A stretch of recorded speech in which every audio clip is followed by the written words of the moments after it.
हाय guys. Good evening sir. सबको मेरी आवाज ठीक आ रही है? Yes sir. Yes, sir. ठीक है, just give me one small second guys.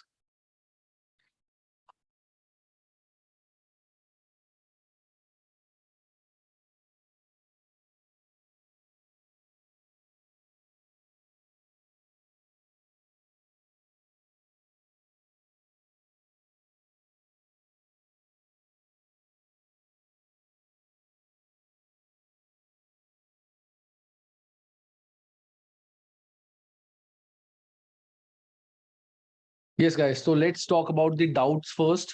जो हमारे जो डाउट्स थे,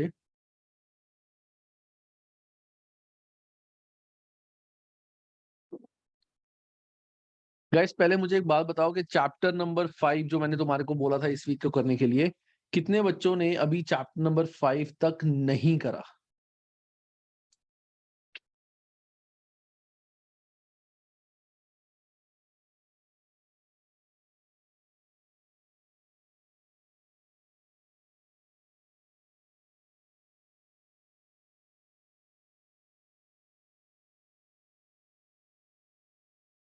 ओके, बाकी गाइस सारे बच्चों ने Sir, चैप्टर नंबर 5 even तक कर लिया? I am left या with Simran? chapter 5. I'm left okay, with chapter 5 exam kit. ठीक है सिमरन। सिमरन तुम F2 की F3 की क्लास में नहीं आ रही, क्या हुआ? हाँ सर, मुझे सोर थ्रोट हो गया था तो मैंने मेडिकेशन ली थी तो मेरे को डिजीनेस था। मैं कल ही रिकॉर्डिंग देख लूंगी। ओके ओके, ठीक है ठीक है guys, so let's talk about the doubts first. मेरे को जो डाउट्स आए थे मैं व्हाट्सएप करता हूँ। किसी को और कोई भी डाउट हो तो गाइस वो भी प्लीज मुझसे पूछ लेना। ये वाले तो सारे मैं सॉल्व कर ही रहा हूँ। तो सबसे पहले जो मेरे डाउट्स थे वो है 4.5, 4.15, 4.31, 4.33, 4.34। Okay, let's go to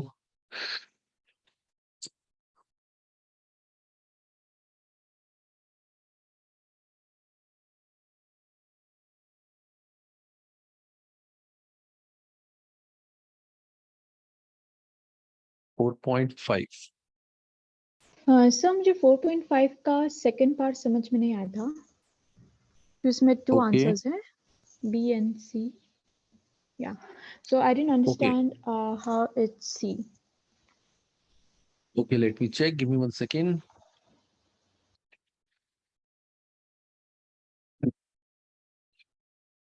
gadgets बहुत सारे हो जाते हैं तो कीबोर्ड हटाओ, कैलकुलेटर रखो।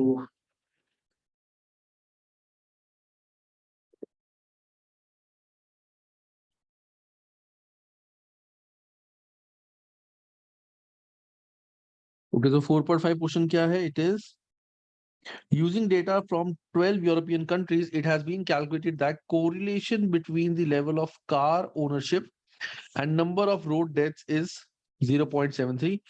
Which two of the following statements follow from this?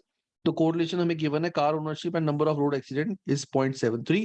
मतलब कि हमारी जो कार एक्सीडेंट्स हैं ओनरशिप के कंपैरिजन में इट इज 0.73%। तो अगर हमारी कार्स बढ़ती हैं तो 0.73 हमारा जो है that is correlation between the number of road death जो हमारी होती है। उसके बाद अब यहाँ पे हमारे को बताना है which of the following statements are true. So पहला है high level of car ownership cause high level of road accident. अब ये जो बात है ना guys, high level of car ownership cause high level of road accident, ये तो हमारा आंसर नहीं होगा बिकॉज दोनों हाई हाई लेवल का नहीं है, पूरा पूरा नहीं। There is a strong relationship between level of car ownership and the number of road deaths, ये हम कह सकते हैं। हालांकि मैं तुम्हें बताया था कि there is nothing as such कि हमारा 0.8 से 1 के बीच में, मैंने कहा था उसको हम काफी बेटर बोलते हैं, बट वी कैन से कि हाँ एक स्ट्रॉन्ग रिलेशनशिप है between level of car ownership and number of roads death. तो सेकंड स्टेटमेंट मुझे सही लग रही है। Third, 53% of the variation in the level of road death from one country to next can be explained by corresponding variation in the level of car ownership. So ये बात कर रहे हैं हमारी coefficient of determination। तो coefficient of determination का formula होता है correlation square, that means 0.73 into 0.73, it is 0.5329, 0.5329, or we can say 53.29%. तो ये कह रहा है 53% of variation in the level of car of the road depth from one country to the next can be explained by corresponding variation. तो ये हमारा इसका answer होगा, बिकॉज ये जो चीज है they are talking about coefficient of determination. So coefficient of determination का जो हमारा फॉर्मूला होता है वो हमने पढ़ा था, दैट इज कोएफिशिएंट का स्क्वायर, कोरिलेशन कोएफिशिएंट का स्क्वायर. तो 53% वेरिएशन, तो याद रखना, एक शॉर्ट तरीके से याद रखना, जब भी हमें परसेंटेज में वेरिएशन निकालनी हो, दैट इज हमारा coefficient of determination which is R square. तो आर स्क्वायर हमारा 53.5329 आ रहा है, तो it can also be denoted as 53.29%. ठीक है सफा? Yes sir. सर तो अगर परसेंटेज में वेरिएशन निकालनी हो तो it's always like coefficient. Pardon? Sir अगर परसेंटेज में वेरिएशन निकालनी हो तो हमेशा कोएफिशिएंट ऑफ वेरिएशन. तो वो कोएफिशिएंट ऑफ डिटर्मिनेशन हो जाएगा, Definition तो उसको हम इनटू Okay. 100 कर लेंगे. ओके. नेक्स्ट है तुम्हारा 44.15. अच्छा, उस 4.15 और कोई डाउट किसी बच्चे के? 4 डाउट चैप्टर 4 to 4.8. वंशिका तुम्हारे 4 to 4.8 सब में डाउट है? नहीं सर 4.8 में है. अच्छा, 4.8 में डाउट है तुम्हारा. ओके, सो 4.8 में हमें निकालना क्या है? यहाँ पे हमसे पूछा गया है कि हमें निकालना है what is the value of A. हमें ए निकालना है यहाँ पे. ओके, सो ए के लिए हमें पहले बी निकालना पड़ेगा. सो बी का जो हमारा फॉर्मूला होता है, एक सेकेंड, हमें टोटल कॉस्ट दी हुई है, हमें टोटल कॉस्ट यहाँ पे दी हुई सर बी है. गिवन इसमें पहले से. अच्छा, बी हमें गिवन है, gradient of Yeah. Regression is 7. ठीक है, तो हमारा फॉर्मूला होगा sum of Y square, sum of Y upon N minus B sum of X upon N. ये हमारा फॉर्मूला होता है ए का. तो यहाँ पे हमें निकालना है y और x. तो सबसे पहले हमें देखना पड़ेगा कि क्या यहाँ पे डिपेंडेंट है और क्या इंडिपेंडेंट है. तो तुम मुझे बताओ, टोटल कॉस्ट और क्वांटिटी प्रोड्यूस्ड, टोटल कॉस्ट और क्वांटिटी प्रोड्यूस, कौन सा हमारा x होगा, कौन सा y होगा? बताओ. फॉर्मूला होता है y is equal to a plus B X. तो x हमारा होता है independent variable, y is dependent. तो मुझे सबसे पहले बताओ इसमें डिपेंडेंट क्या है, इंडिपेंडेंट क्या है? सर y डिपेंडेंट होगा. y y टोटल हमारा कॉस्ट डिपेंडेंट होगी. होगा. y क्या होगा इसमें? Total quantity, sorry, total cost. और x होगा हमारा क्वांटिटी प्रोड्यूस. Quantity perfect. तो सम ऑफ y, तो सम ऑफ y हमारा कितना दिया हुआ है? 200 अपॉन हाँ. नंबर है 1 2 3 4, हमारे 4 मंथ्स का डेटा है, minus B 17.14 into sum of x, वो हमें दिया हुआ है 5.75 upon n which is 4. Simple तो है, इसमें मैथ्स ही तो है, इसमें क्या हुआ? ओके सर मुझे समझ नहीं आई कि gradient of regression line D कैसे हुआ. एक्चुअली बी जो होते हैं ना, उसको ग्रेडियंट ही बोलते हैं रिग्रेशन लाइन का. ओके. जो बी होता है ना, that is gradient of regression line. ये कुछ चीजें ऐसी हैं जो हमारे को एग्जाम के क्वेश्चन करके ज्यादा क्लियर होती है. तो gradient of regression line will always be B which is 17.14. Okay sir, got it. ठीक है, इसके बाद जो डाउट्स हैं दैट इज 4 पॉइंट, अच्छा 4 में और कोई डाउट नहीं है. 4 में आएगा 4.15. 4.15, this is what is the purpose of seasonally adjusting values in time series. कि टाइम सीरीज में जो हम सीजनल वेरिएशन करते हैं उसका पर्पस क्या है? पहला, to obtain instant estimation of degree of season variation. हम जो सीजनली एडजस्ट करते हैं अपनी टाइम सीरीज को, बेसिकली उसका पर्पस क्या होता है? ताकि हम एग्जैक्ट ट्रेंड निकाल सकें कि एग्जैक्ट हमारी वैल्यू क्या आएगी, या ट्रेंड नहीं इसको बोल सकते, हाँ, कि हम एग्जैक्ट ट्रेंड निकाल सके कि उस टाइम हमारा ट्रेंड क्या होगा. सो टाइम सीरीज का फॉर्मूला क्या होता है? इट इज ट्रेंड, एक सेकंड गाइस रुको, इसका हमारा फॉर्मूला क्या था?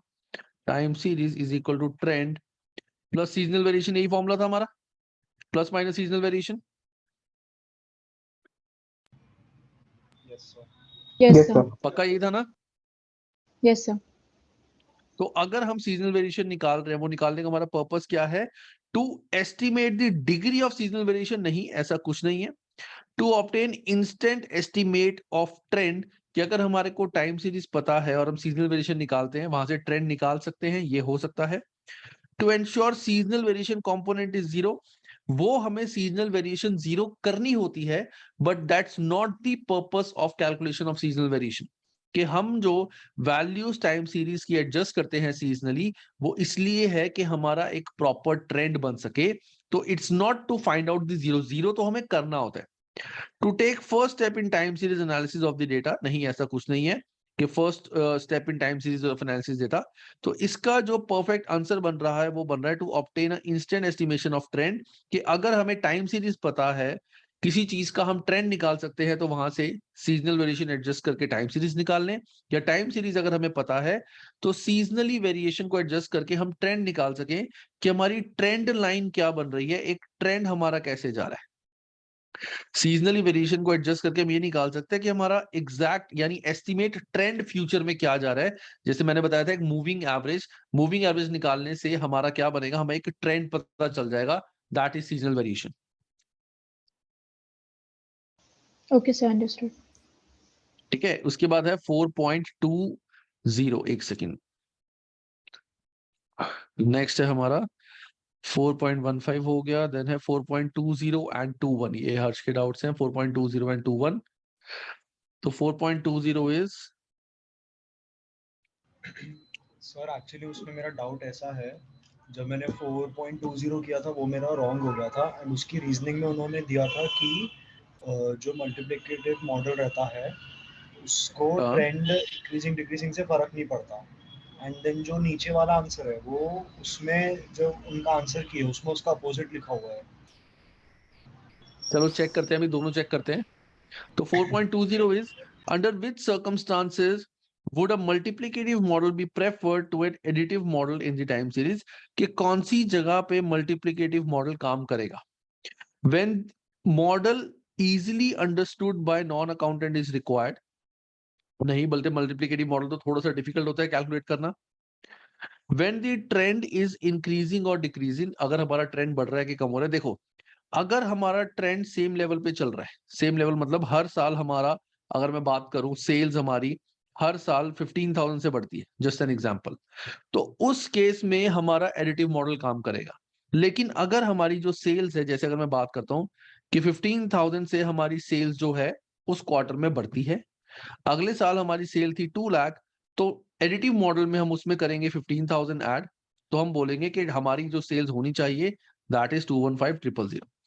लेकिन अगर मैं बोलता हूं कि हमारी जो सेल्स है वो ट्रेंड के कुछ परसेंटेज हर साल बढ़ती है, कि अगर 2 लाख की सेल है हमारे ट्रेंड के अकॉर्डिंग, तो उसमें इंटू 1.15% अगर मैं करूं, तो दैट मीन्स 2 इंटू 1.15, सो उसके अकॉर्डिंग 2,30,000 की मेरी सेल्स हो रही है, कि मेरा ट्रेंड बढ़ रहा है, ट्रेंड इंक्रीज हो रहा है, ट्रेंड डिक्रीज हो रहा है। अगर ट्रेंड सेम लेवल पे चल रहा है मेरा, मतलब मेरा जो ट्रेंड है कि हर साल, ध्यान से सुनना, हर साल मेरी सेल 15,000 ही बढ़ती है सीजन में, और ऑफ सीजन में हमारा हर साल 20,000 से सेल कम होती है, तब तो हमारा एडिटिव मॉडल चलेगा।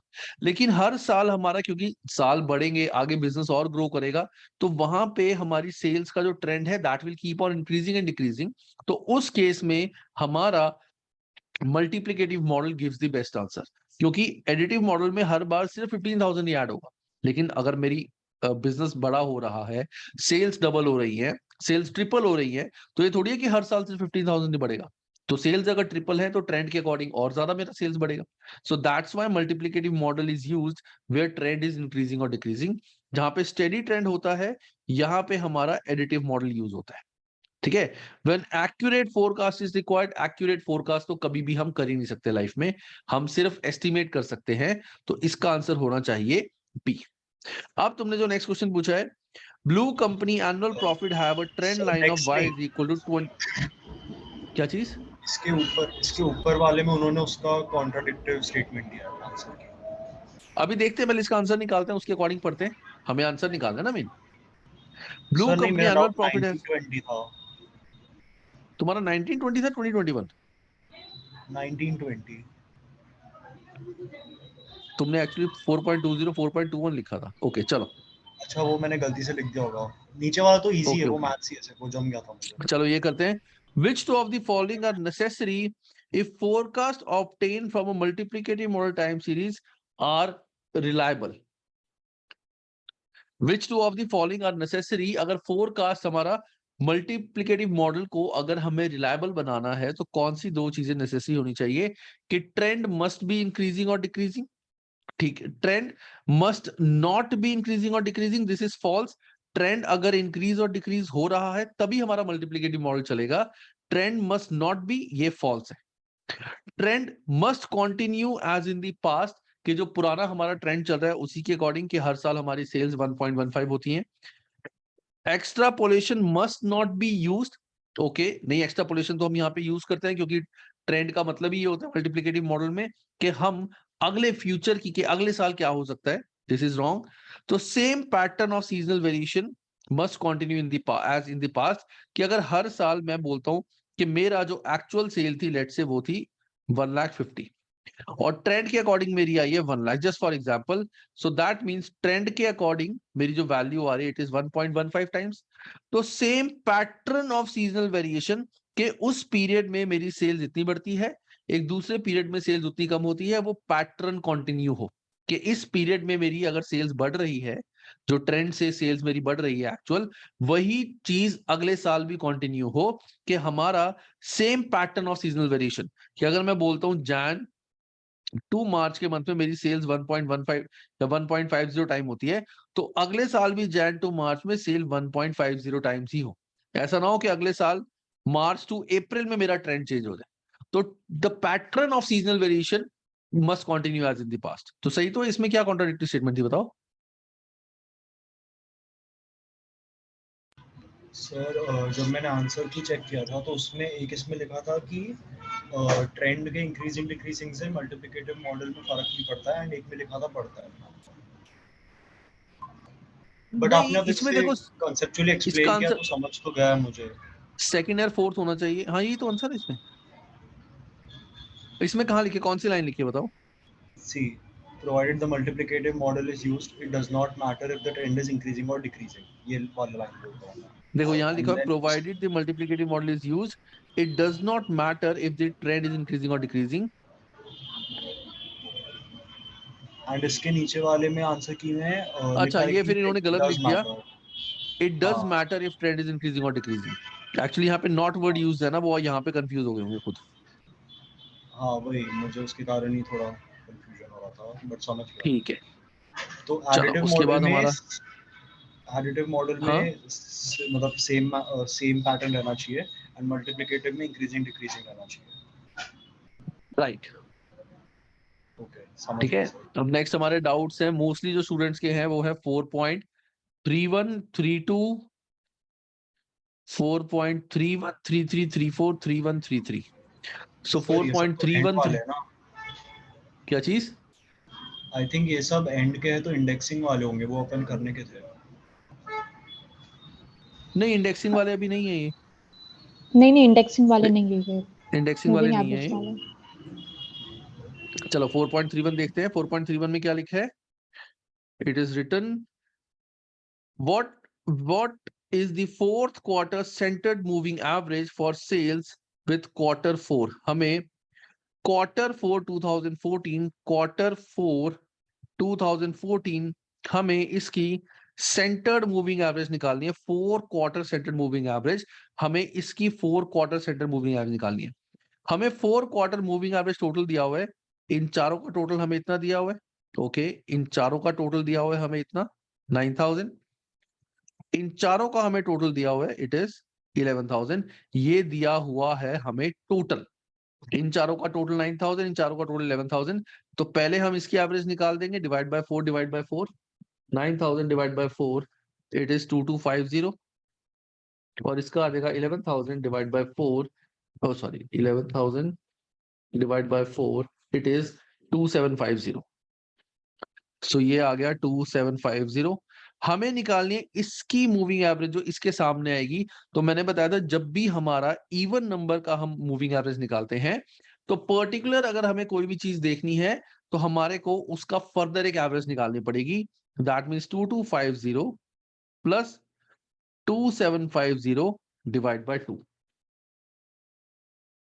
तो 2500 हमारा यहाँ पे आएगा 4 क्वार्टर मूविंग एवरेज तो 2500 शुड बी द आंसर इसमें क्या डाउट आया था गाइस सर मेरा डाउट यूं था कि मैंने 9000 प्लस 11000 डिवाइडेड बाय 2 किया था तो उसका रीजन ये 10000। था देखो अगर हम यहाँ पढ़ेंगे हाँ 4 इवन क्वार्टर मैंने भी मूविंग सेम एवरेज किया यहाँ था। टोटल दिया हुआ है हम हमेशा एवरेज लेते हैं जानबूझ के बेवकूफ बनाते हैं ये हमें टोटल दिया हुआ है जबकि हमें एवरेज लेना होता है चारों का टोटल डिवाइड बाय 4 तुम अगर खुद सोचो ये 17,9 ये है एवरेज इन चारों की 9,000 कैसे आ सकती है मूविंग एवरेज का मतलब ही होता है कि इन चारों की एवरेज तो इन चारों की एवरेज जो आएगी वो तो इन चारों के बीच में ही आएगी ना तो वो कभी भी 9,000 नहीं हो सकती ये टोटल दिया हुआ है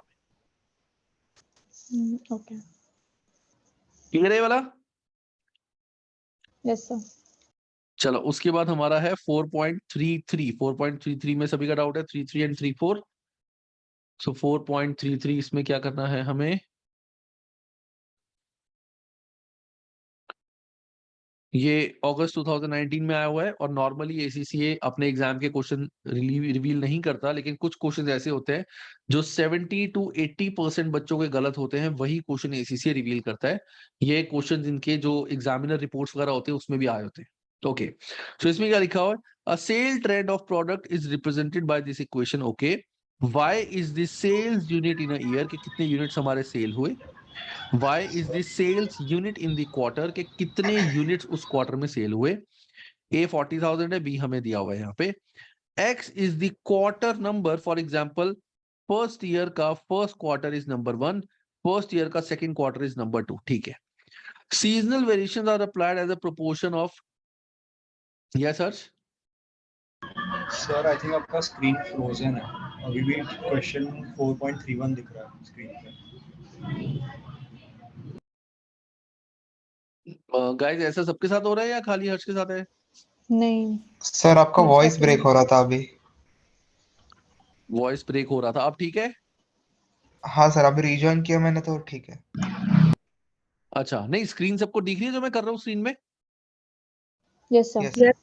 हर्ष फिर आई थिंक तुम्हारे नेटवर्क का थोड़ा इशू होगा प्लीज चेक करो एक बार सर मैं रिजॉइन कर लेता हूँ ठीक है X is the quarter number हमें ये दिया हुआ है seasonal variations are applied as a proportion of trend and actual sales of year 1 quarter 1 were इतने units कि उस टाइम पे जो हमारी actual sale थी year 1 quarter 1 की वो थी इतनी It has been decided that year 1 data is to be used for forecast in year 2 जो year 1 का data था वही year 2 में use होना था using multiplicative model time series what are the forecast sales of year 2 quarter 1 okay it's a very good question ध्यान से देखो हमें दिया हुआ है ईयर 1 क्वार्टर 1 की एक्चुअल सेल और एज पर ट्रेंड अगर हम देखें तो क्या आएगा it would be 40,000 sorry Y जो हमारी सेल्स आएगी एज पर ट्रेंड इज 40,000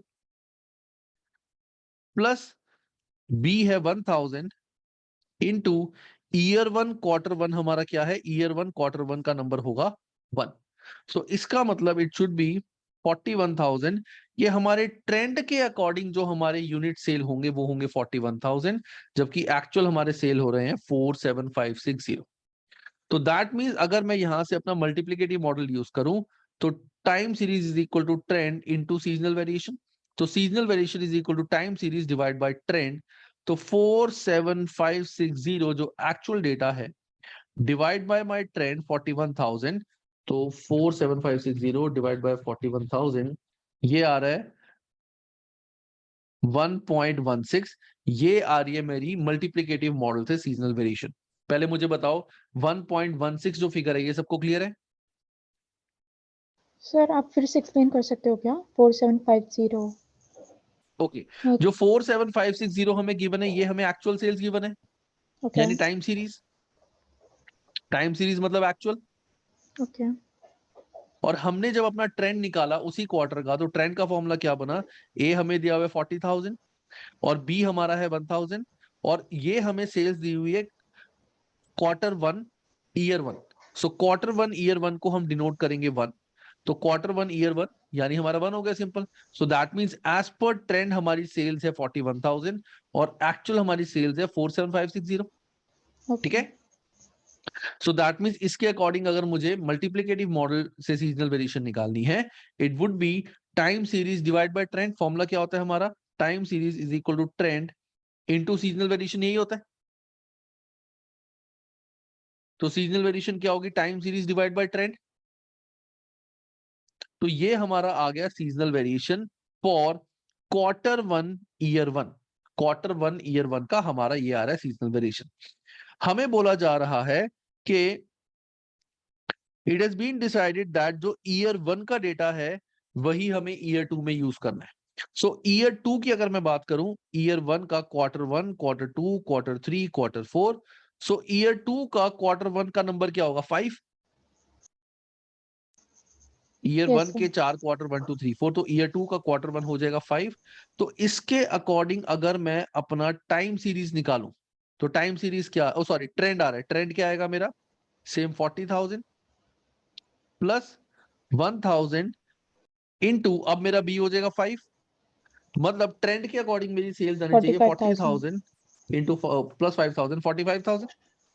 तो ये तो मेरी है ट्रेंड के अकॉर्डिंग सेल्स।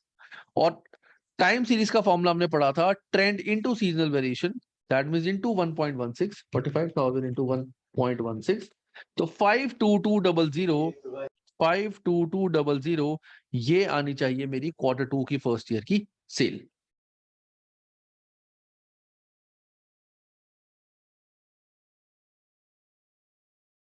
पहले मुझे बताओ गाइस, 4.33 का जो मेरा आंसर आया इसमें सबके डाउट सॉल्व हुए हैं या नहीं हुए?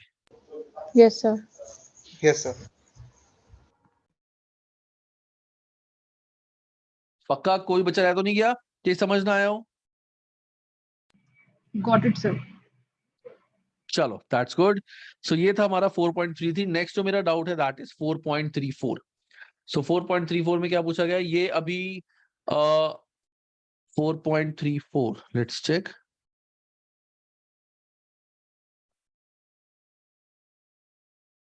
हमने प्रोबेबिलिटी वाला क्लास में कवर किया था, नहीं किया था?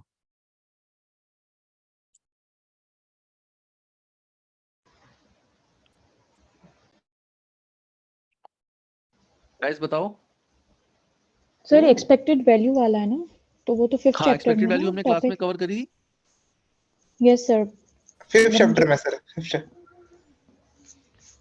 हाँ, तो एक्सपेक्टेड वैल्यू में क्या लिखा हुआ है, a project will cost 11.5 million, the forecast arising from two possible economic conditions are as follows, कि एडवर्स होगा तो हमारी इतनी सेल्स होंगी जिसके चांसेस है 0.3%, और फेवरेबल रहा तो इतनी सेल होगी, इतनी प्रोबेबिलिटी है कि हमारी इतनी सेल्स होंगी। तो सिंपल हमने एक्सपेक्टेड वैल्यू निकाल दिया, दिस इनटू दिस, उसका सम, ये आ गया expected value. Which two of the following statements are correct, हमें निकाला है कौन सी स्टेटमेंट्स यहाँ पे करेक्ट है। The forecast suggests that project will make a profit of 1.4 million. Okay, एक सेकंड रुको, मेरे को देखने दो यहाँ पे। एक्सपेक्टेड वैल्यू ये है, प्रोजेक्ट कॉस्ट इतनी है, एडवर्स में इतना जाएगा, फेवरेबल में इतना जाएगा, इन्होंने सही निकाला होगा ये। सो हमारी एक्सपेक्टेड वैल्यू मतलब जो एक्सपेक्टेड सेल्स आ रही है हमारी, रेवेन्यू आ रहा है, वो आ रहा है इतना expected revenue. Okay, the forecast suggests that project will make a profit of 1.14 million. The project suggests that project will make a loss of 9.1 million. If sir the इसमें two लॉस economic आना चाहिए। क्या चीज? Sir इसमें loss आना चाहिए क्योंकि revenue 12.9 है और कॉस्ट 11.5 है, तो प्रॉफिट आएगा ना, revenue is more than profit, oh cost. Okay sorry sir I got confuse. या 12.9 माइनस 11.5, तो 1.4 मिलियन का हमारा प्रॉफिट आना चाहिए। और ये तो हट ही गए दोनों, तो सीधा हमारा आ गया the two economic outcomes were forecast being equal likely the expected revenue would match the cost. If the two economic outcome were forecast as being equally likely, मतलब 0.5 इसके चांस है, 0.5 इसके चांस है, the expected revenue would match the cost. एक बार देख लेते हैं. So it is 8 into 0.5, it is 4. और 15 into 0.5, it is 7.5. This is 11.5. yes, कि अगर हमारा दोनों की प्रोबेबिलिटी इक्वल आती है, दैट मीन्स आउटकम दोनों के इक्वल हैं 0.5%, तो हमारा जो रेवेन्यू है वो कॉस्ट के बराबर हो जाएगा. तो दिस स्टेटमेंट इज राइट. तो first and fourth should be right.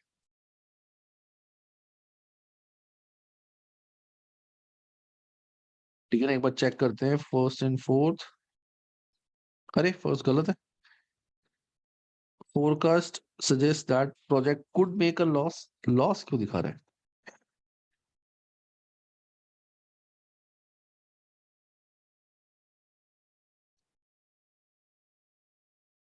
Which is the average profit if same projects were taken in any particular location, however, outcome will either be loss.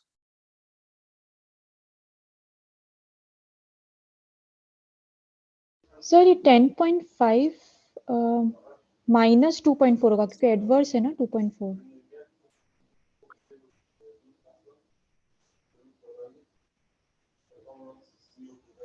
नहीं, इसमें लिखा है 10.5. तो तुम ये कह रही हो ना कि हमारा फेवरेबल कंडीशन में फेवरेबल इतना है. प्रॉफिट. यस सर, और एडवर्स यहाँ में तो लिखा हुआ माइनस होगा ना. नहीं, यहाँ लिखा हुआ forecast suggest that the project will make a profit of 1.4 million के. फोरकास्ट ये कह रहा है. अच्छा,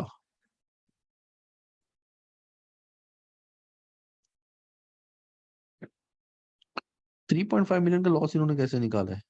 अच्छा, एडवर्स वो में ये बोल लॉस रहे है. हैं कि अगर फर्स्ट टाइम वो कर रहे हैं प्रोजेक्ट को कंसिडर, तो फर्स्ट टाइम में एडवर्स वाला प्रोबेबिलिटी अकाउंट में लिया उन्होंने और उसके हिसाब से आंसर निकाला. बट मेरे को लॉजिक नहीं समझ रहा ऐसा क्यों करेंगे. रुको, कहीं ये लॉस तो नहीं कह रहे. एडवर्स कंडीशन होगी तो हमारा इतना रेवेन्यू होगा, तो 2.4 will be the revenue. Favourable हुआ नहीं, ये है ना. In an adverse condition, the forecast suggests that project will make a profit of this. The forecast suggests this project could make a loss of this.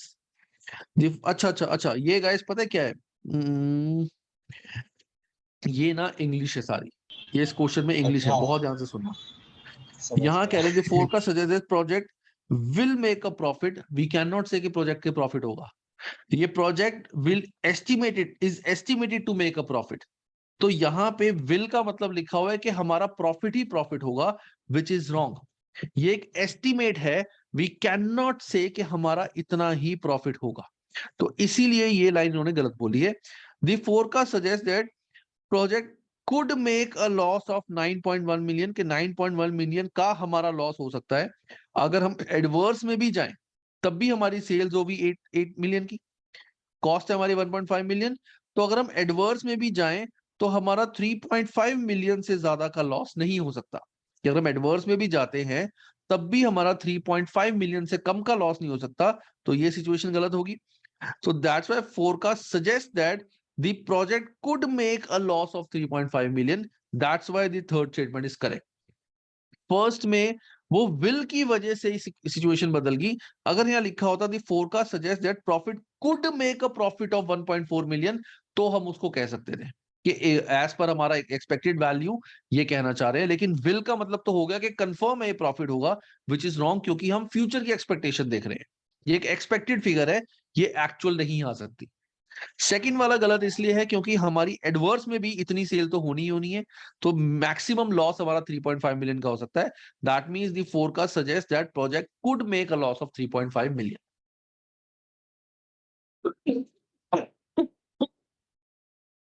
Guys समझ आया सबको 4.34? Yes sir. Yes sir sir. At the end upon forecasting कर रहे हैं ना, तो अपन ऐसे statement नहीं दे सकते कितने का प्रॉफिट होगा ये। हाँ बिल्कुल, तो ये थोड़ा सा ना क्वेश्चन से they play with the questions, they play with the language, ये बहुत जरूरी है इसमें F2 इनफैक्ट पूरे ACCA में। तो मैं हमेशा बोलता हूँ क्वेश्चन बहुत ध्यान से पढ़ना है। यस सफा, यस सर। ठीक है ना, तो ये बहुत ध्यान से करने होते हैं। वेरी गुड, क्वेश्चन बहुत अच्छा रहा। मैं भी थोड़ा लड़खड़ा गया था इसमें, कोई बात नहीं, चलो। सो नेक्स्ट है गाइस हमारा क्वेश्चन 5.3 जो डाउट आया है 5.3। इसमें क्या लिखा है? A car travel 20 miles at 30 mile per hour, then 10 miles at 60 miles per hour. What is the mean or average speed of the whole journey of 30 miles? ये जो क्वेश्चन है ना गाइस, ये हालांकि तुम्हारे सिलेबस का नहीं है, बट ये क्वेश्चन ना वैसे मैथ्स का क्वेश्चन है, सिंपल। तो हमारा तुम्हें फॉर्मूला होगा, डिस्टेंस का फॉर्मूला क्या होता है? स्पीड इंटू टाइम, ये फॉर्मूला होता है। Distance is equal to speed into time, ये हमें फॉर्मूला पता है। तो हमने 20 माइल्स हमारा डिस्टेंस है, 20 माइल्स, इसमें 30 माइल पर आवर की हमारी स्पीड है, तो इसमें टाइम कितना लगेगा? तो time is equal to 20 divide by 30। ये इस पूरे को कवर करने में हमें इतना टाइम लगेगा, 20 divide by 30। Then 10 miles at 60, तो 10 माइल्स हमने कवर किए 60 की स्पीड पे इनटू टाइम। तो यहां मेरा टाइम कितना लगा? इट इज 10 डिवाइड बाय 60, कि मैंने जो फर्स्ट 20 माइल्स कवर किए स्पीड पे, उसमें मेरे को इतना टाइम लगेगा। सेकंड जो कवर किए उस पे मुझे इतना टाइम लगेगा। What is the mean speed of the whole journey of 30 mile? 30 mile यानी 30 माइल्स की पूरी मीन हमारी जर्नी क्या होगी? तो मीन टाइम हमें यहां से पता लग गया, यहां से हमने एक अपना टाइम निकाल दिया। टाइम कैसे? It is 20 divide by 30 plus 10 divide by 60, तो ये हमारा आता है, इट इज 2/3 प्लस 1/6, 6।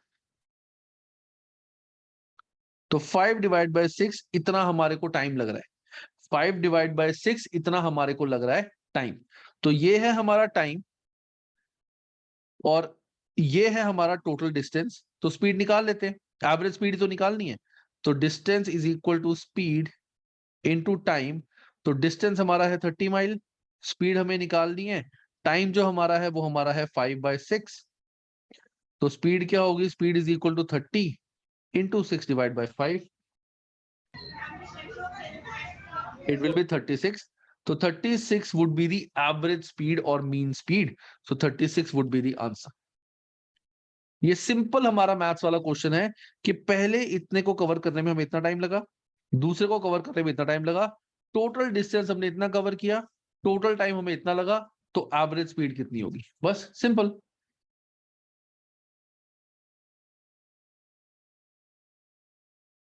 ये तुम्हारे F2 से रिलेटेड नहीं है, बट ये क्वेश्चन है तो हमें देखो करना तो पड़ेगा ही। हर्ष क्लियर है? ये नहीं, ये डाउट किसने पूछा था? This doubt was asked by sir me. Safa. हाँ सफा, क्लियर है यस ये? सर। Yes sir. चलो इसके बाद है तुम्हारा 5.13।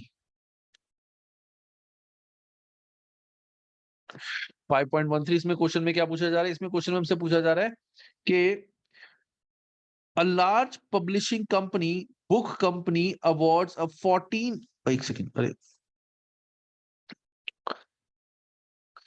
5.13, a large publishing company, book company awards a 14% salary increase to every employee. हर एम्प्लॉय की सैलरी हमारी उन्होंने बोला कि 14% से बढ़ाएंगे। Which of the following statement about the distribution of salaries are correct? कि सैलरी हमारी 14% से ये हर साल बढ़ाएंगे। हमें बताना है कि which of the following statement is correct? ओके, तो अगर हमारी सैलरी 14% से बढ़ रही है, standard deviation will remain unaltered. Guys मुझे पहले स्टैंडर्ड डेविएशन का फॉर्मूला बताओ, I also need to recall.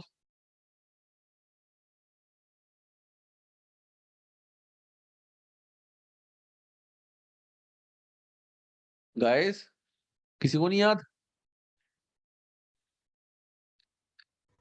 Sir root of summation of X I minus X bar square upon N.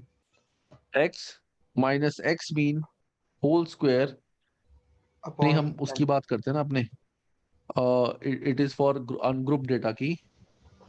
अच्छा अनग्रुप डेटा है ना, सिंगल सैलरी है, तो this is sum of x minus X bar whole square upon n। ये होता है standard deviation का formula for ungroup data. Ungroup क्यों? क्योंकि हमें खाली सैलरी के बारे में एक चीज की एक फिगर गिवन है, दूसरी फिगर इसके साथ की नहीं गिवन, तो ये आ जाएगा हमारा स्टैंडर्ड डेविएशन। तो अगर हमारी सैलरी हर पर्सन की 14% से बढ़ती है, अगर हर पर्सन की सैलरी जो है वो 14% से बढ़ती है, तो यहाँ पे क्या होगा, बहुत ध्यान से सुनना गाइस। तो यहाँ पे standard deviation will remain unaltered, standard deviation हमारी अनऑल्टर्ड रहेगी। Standard deviation will increase by 14%, coefficient of variation will remain unaltered. तो गाइस स्टैंडर्ड डेविएशन का हमारा जो फॉर्मूला है, अगर हमें फॉर्मूला देखें, अगर हमारी हर चीज 14% से बढ़ रही है, तो हर चीज अगर हमारी 14% से बढ़ रही है, तो ये भी 14% से बढ़ जाएगा, ये भी 14% से बढ़ जाएगा। तो आई कैन से कि standard deviation will also increase by 14%। अगर हर चीज हमारी 14% से बढ़ रही है, दैट मींस स्टैंडर्ड डेविएशन भी हमारा 14% से बढ़ जाएगा।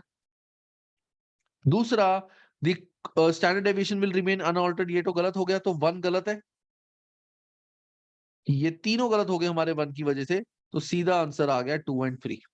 मतलब 1 तो मुझे पता चल गया कि अनऑल्टर्ड नहीं है, standard deviation will also increase, तो ये तीनों मेरे गलत हो गए जहां जहां पे 1 ऑप्शन आ रहा है। तो 2 and 3 are the right answer. Exam में ऐसे करना पड़ सकता है हमें कि coefficient of variation will remain unaltered.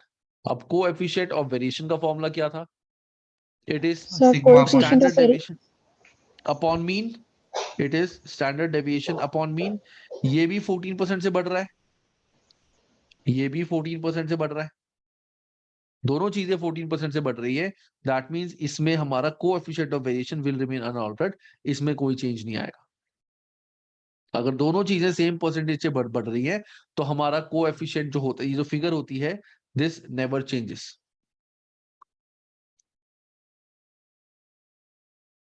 जैसे अगर मान लो मेरी कॉस्ट है या प्रॉफिट अपॉन सेल्स, पहले मेरा प्रॉफिट था 10,000, सेल्स थी मेरी 5,000, तो ये मेरा आंसर आ जाएगा 20%। अब अगर मेरा प्रॉफिट 10% से बढ़ गया, दैट मीन्स 1100, सेल्स भी मेरी 10% से बढ़ गई, दैट मीन्स 5500। अभी भी जब मैं अपना आंसर निकालूंगा, ये भी 20% ही आएगा। क्लियर है गाइस? सफा क्लियर है? Yes sir. ठीक है, उसके बाद 5.21 में क्वेश्चन में हमें क्या पूछा गया है? यहाँ पे वो पूछ रहे हैं कि production aluminium tubes is normally distributed with a length of 50 centimeter and a standard deviation is 5 centimeter.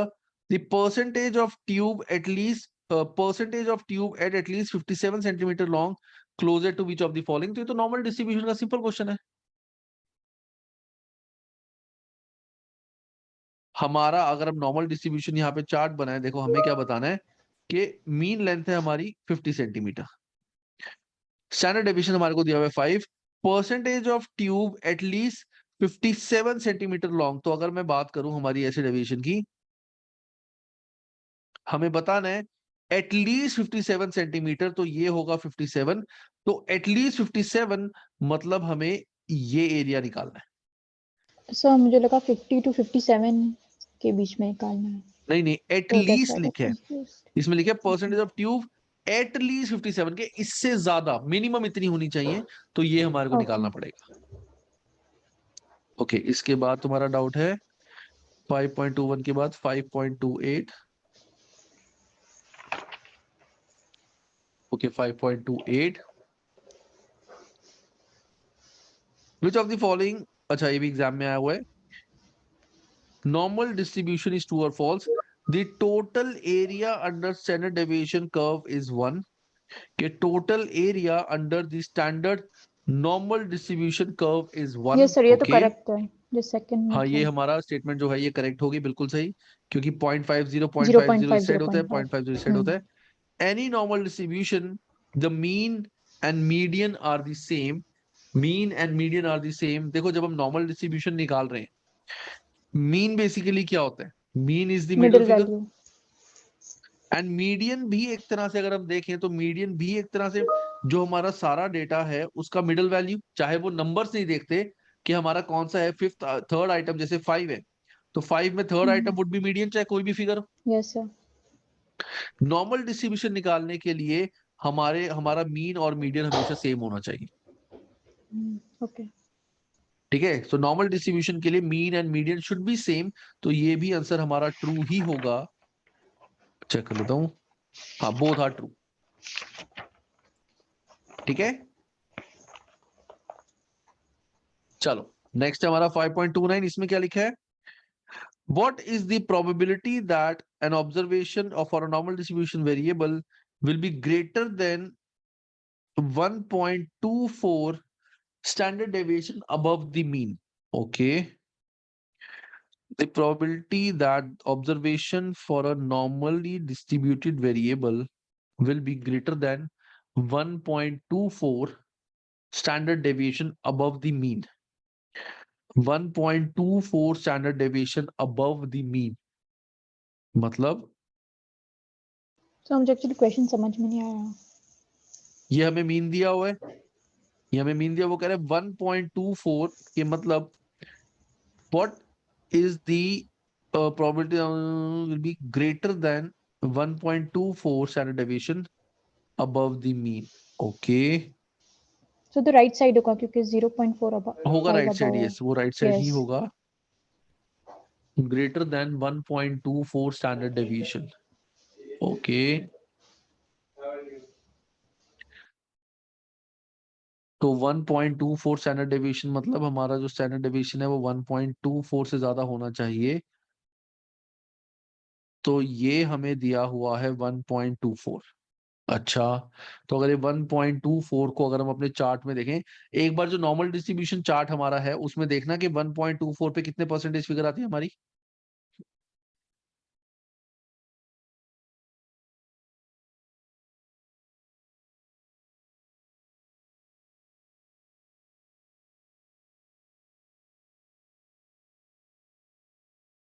So 0.3925.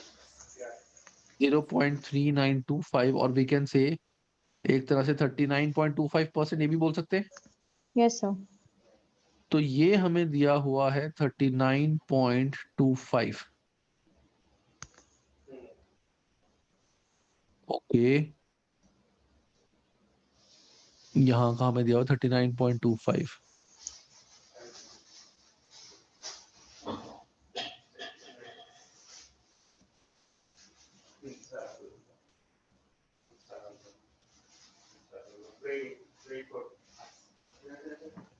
Sir okay, तो 0.5 में से 0.3925 ये माइनस कर देंगे, यस यस माइनस यस, कर लेंगे तो राइट? 0.5 में से हम माइनस कर देंगे 0.3925। 0.5 minus 0.3925, so it should be 0.1075, तो 1075 it should be 11। ओके। ठीक है ना, 11 शुड बी द आंसर। हमें ये दिया हुआ है स्टैंडर्ड डेविएशन कि हमें बोला गया है कि हमारा जो डेटा है ग्रेटर देन 1.24 स्टैंडर्ड डेविएशन हमें निकालना है, तो ये हमारा मीन होता है। तो ये 1.24 स्टैंडर्ड डेविएशन मतलब ये हमें दिया हुआ है कि 1.24 है, 1.24 स्टैंडर्ड डेविएशन, तो इससे हमारा, हाँ ठीक है, ऐसे निकलेगा ये। क्लियर है सर तो x है क्या 1.24? यूजुअली अगर x की वैल्यू होती है राइट गिवन। यूजुअली x की वैल्यू होती है, लेकिन हमारे को एक तरह से तुम ये मान के चलो x इज एनी नंबर, ये हमें टाइम्स बताया। ओके। ठीक है ना, तो x 100 भी हो सकता है हमारा x को, तो ये बता रहे हैं कि जो x माइनस एक्स बार है, x माइनस एक्स बार है वो हमारा 1.24 है। ओके। ठीक है ना, तो हमें बता रहा है कि स्टैंडर्ड डेविएशन 1.24 ग्रेटर देन के हमारा x माइनस एक्स बार जो हमारा है दैट इज हमारा 1.24। ओके। एक बार चेक कर रहे थे इसका आंसर, मुझे भी इस पे थोड़ा सा डाउट लग रहा है, मैं चेक। अच्छा,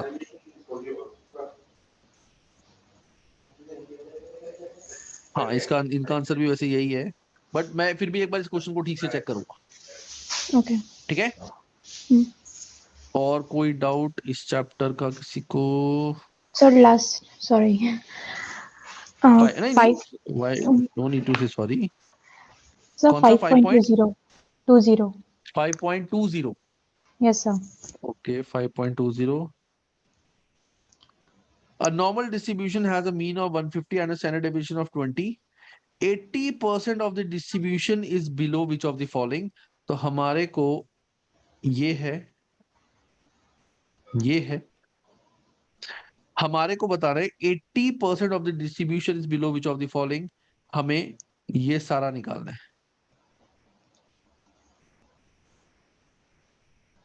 ठीक है, हमें ये सारा निकालना है कि 80% से बिलो कितना है। तो अगर ये हमारा 0.5 होता है, ये हमारा 80 है, तो ये कितना हो गया 30%, 0.30. Yes, sir. है ना। तो 0.30 से हम अपना जो मीन का टेबल है उससे तुम निकालोगी तो तुम्हारी फिगर कितनी आ रही है? So 0.84. तो ये जो फिगर आ रही है हमारी जेड स्कोर जो आ रहा है दैट इज 0.84 जेड स्कोर आ रहा है। तो हमें ये फिगर निकालनी है। तो 0.84 is equal to X minus mean. Mean हमें कितना दिया हुआ है? So basically इसमें x 150। निकालना, right? हाँ, हमें एक्स निकालना है कि कौन सी फिगर है जिसके नीचे हमारा सारा 80% होगा।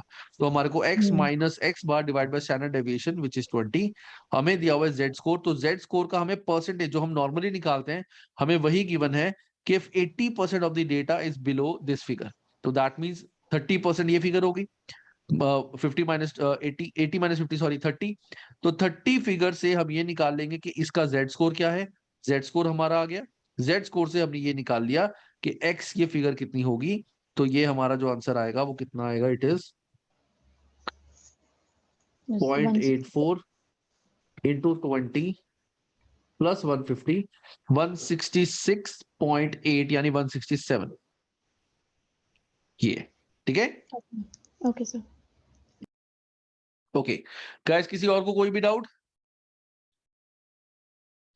ये जो मैथ्स स्टैट्स ये सब तुमने देखा है, this is only till chapter number 5। इसके बाद आगे किसी का किसी भी चीज का कोई रोल नहीं है। या हर्ष? या सर मैं वही बात है कि एक्चुअली ये फिफ्थ वाला चैप्टर मैंने पूरा कंप्लीट नहीं किया था, तो उसके एग्जाम किट मैंने स्टार्ट नहीं की। जस्ट इन केस मुझे कोई डाउट आता तो मैं आपको व्हाट्सएप कर दूं, चलेगा? हाँ हाँ हाँ, कोई बात नहीं, मुझे पर्सनल में मैं एक बार चेक करके तुम्हारे को सारा बता दूं। या लाइक अगर इनमें से कोई डाउट रहा तो दैट तो I can rewatch from this recording. Besides that अगर कोई डाउट रहा तो आई लेट यू। ठीक है, चलो अब सबसे Sir, पहले हम टेस्ट करते के हैं डाउट्स हमारा आप नेक्स्ट। पूछ सकते हैं, क्या चीज? जो क्विज था उसके डाउट्स, कि मैं few questions were wrong, so I just want to ask. वो ना मुझे सफा ग्रुप में भेजना, मैं चेक करता हूँ। Okay, okay. ठीक है, चलो अब हम बात करते हैं हमारा नेक्स्ट पार्ट की, दैट इज कहाँ गया? अरे मेरी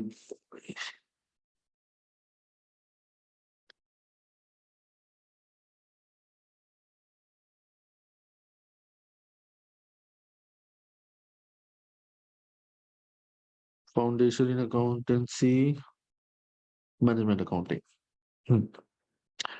तो गाइस अब जो हम नेक्स्ट करेंगे दैट इज हमारे इंडेक्स नंबर। इंडेक्स नंबर तो मैंने कहीं कवर नहीं कराए थे ना अभी किसी वीडियो में? यस सर, नहीं कराया था। चलो अब आता है गाइस हमारा इंडेक्स नंबर्स। अब इंडेक्स नंबर्स देखो क्या होते हैं। सो देखो इंडेक्स नंबर्स को बहुत ध्यान से देखना। सो इंडेक्स नंबर्स आर, जैसे फॉर एग्जांपल तो मैं एक चीज बताता हूं कि अगर मैं बोल रहा हूं जैसे प्रॉपर्टी है,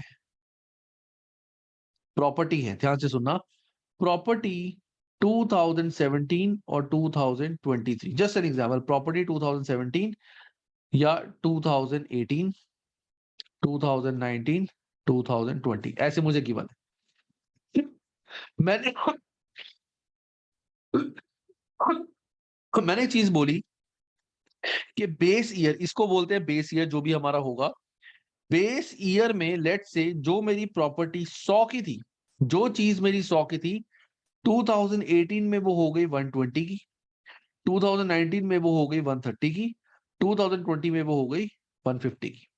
तो जो चीज मेरी 2017 में 100 की थी वो चीज मेरी 2018 में होगी 120 की, 2019 में 130 की और 2020 में 150 की। तो यहां पे अगर मुझे ये बताया हुआ है, ये मुझे प्राइस इंडेक्स दिया हुआ है, दिस इज इंडेक्स, अभी हम इसको सिर्फ लर्न करेंगे एज इंडेक्स, कि मुझे इंडेक्स दिया हुआ है अब अगर मैं तुम्हें एक बात बोलूं कि मेरे पास एक 5 लाख की प्रॉपर्टी थी, 5 लाख की मेरे पास एक प्रॉपर्टी थी जो मैंने परचेज की थी 2017 में। मुझे देखना है कि 2020 में उस प्रॉपर्टी की मार्केट वैल्यू क्या होगी। तो मैं कैसे बताऊंगा? मैं बताऊंगा 5 लाख थी वैल्यू जब 2017 में प्रॉपर्टी का इंडेक्स 100 चल रहा था।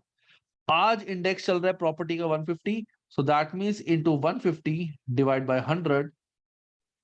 तो 5 lakh into 150 divide by 100, that means आज की डेट में उस प्रॉपर्टी की जो एस्टिमेटेड वैल्यू होगी वो होगी 7,50,000। These are called price indexes. कि प्राइस जो चीज पहले 100 की थी वो आज 120 की है। तो ये इंडेक्सेस से हम निकाल सकते हैं कि हमारे पास जो चीज है या जो क्वांटिटी है वो चीज आगे आने वाले टाइम में किस प्राइस की होगी। तो अगर हमें ये इंडेक्स निकालना है, अब अगर मुझे बोला जाता है कि इंडेक्स निकालना है कि 2017 में जो चीज मेरी 5 लाख की थी आज की डेट में वो हो गई 7,50,000। तो मुझे अगर इसका प्राइस इंडेक्स निकालना है, मैं कैसे निकालूंगा? इसको बेस ईयर को मैं मानूंगा हमेशा 100, बेस ईयर को मैं मानूंगा हमेशा 100। यस अक्सर is like a future value. Base year को मैं मानूंगा हमारा 100। So what I right here, मैं यहाँ पे लिखूंगा current price, current period figure, current period figure मेरी कितनी है 750, बेस ईयर की फिगर थी 5 लाख, इनटू 100 जब मैं करूंगा तो 750 डिवाइड बाय 5 लाख ये मेरा हो जाएगा 1.5, ओ सॉरी इनटू 100, दैट मींस 150। तो आज का मेरा प्राइस इंडेक्स जो आ गया वो है 150 और बेस ईयर का मेरा आ गया 100। That's how we calculate price index यानी कि इंडेक्स नंबर्स। बहुत सिंपल है, कुछ भी इसमें खास नहीं है, सिंपल मैथमेटिकल चीज है। तो जैसे इन्होंने यहाँ पे क्या बोला एग्जाम्पल के तौर पे देखो, इन्होंने बताया the price of cup of coffee was 40 cents in 2010 and 50 cents in 2011। हमें निकालना है इसमें what is the price index for 2011 and what does this mean. इसका मतलब है कि मीन का तो चलो हमसे क्वेश्चन नहीं पूछा जाता, हमें बताना है कि प्राइस इंडेक्स क्या है 2001 का। तो पहले चीज थी 40 की, अब हो गई 50 की, तो current is 50 divide by 40 into 100, that means 50 divide by 40 into 100 which means 125। so that means उस टाइम का हमारा प्राइस इंडेक्स था 100, आज का आ गया 125। और इसका सिंपल मतलब क्या बना कि हमारी जो चीज है वो 25% से उसकी वैल्यू बढ़ गई। This is called price index. इसके फॉर्मुलेज मैं लिखवा नहीं रहा हूं, ये नोट्स में मैंने लिखे हुए हैं, वहां से तुम बहुत अच्छे से देख लेना। ठीक है, ये क्लियर है सर सबको? एक बार वो नोट्स एक बार सेंड कर दीजिए ग्रुप में। मैं अभी भेज दूंगा, दोबारा भेज दूंगा। Okay sir. Let me just send it right away, वो फिर मैं भूल जाता हूँ। थोड़ा ना मैं बीमार हो रहा हूँ, I tend to forget lot of things again and again. बादाम खाता हूँ फिर भी नहीं याद रहते। चीजें इतनी सारी है ना, मैंने अपना सेंटर स्टार्ट किया तो वहां का ये सब वो सब बहुत सारी चीजें तो भूल जाता हूँ चीजें, कोई बात नहीं। आई थिंक तुमने लास्ट क्लास में भी कहा था वेदांत, है ना? हाँ सर, मैंने और हर्ष ने कहा था। इट्स ओके मैं सर। भूल जाता हूँ, मेरे को याद है तुमने कहा था बट मैं भूल जाता हूँ। चलो मैंने भेज दी वैसे ग्रुप में, ठीक है। Thank you sir. चलो, सो ये है हमारा गैस इंडेक्स निकालने का एक फॉर्मूला। अब यहाँ पे क्या हुआ, कुछ लोगों ने हमें कुछ चीजें बताई। तो इन्होंने बोला कि हमें काम करते हैं, जब हमारे पास दो आइटम है, जैसे हमारे पास है प्राइस और हमारे पास है क्वांटिटी। प्राइस और क्वांटिटी दो चीजें हैं, तो इस केस में हमारा इंडेक्स कैसे चेंज होगा? जैसे मान लो ये है P0, this is P1, this is Q0, this is Q1। मतलब अगर मैं बात करूं 2017 और 2018, 2017 का मुझे प्राइस दिया हुआ है कितना है और उसकी क्वांटिटी दी हुई है कि इतनी क्वांटिटी हम ले सकते हैं। 2018 में प्राइस दिया हुआ है कितना है और क्वांटिटी दी हुई है कि उसमें कितनी क्वांटिटी आती है। तो इस बेस पे हमें प्राइस इंडेक्स निकालना है। तो यहाँ पे डायरेक्ट निकालना हमारा P0 into Q0, P1 into Q1, that will not give a right answer. वो कभी भी हमें एक सही आंसर नहीं देता। तो हम यहाँ पे क्या करेंगे, मुझे एक सेकंड दो, मुझे एक बार ये देखने दो। इसमें फॉर्मूले में तो मैं लिखवाता हूँ, एक सेकंड। क्वांटिटी ब्रेड इतनी है इस प्राइस पे,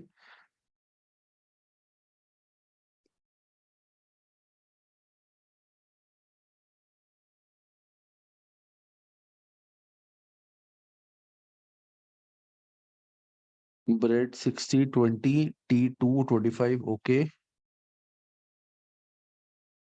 ठीक है। ब्रेड 60 कितनी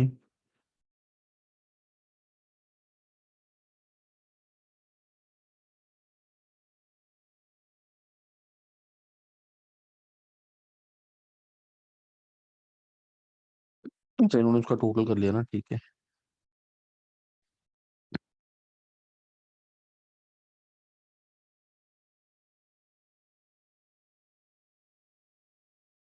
ठीक है चलो अब यहाँ पे गाइस हमारे 4 फॉर्मूलेज आए इस चीज के, तो ये हमें formulas as it is learn करते हैं।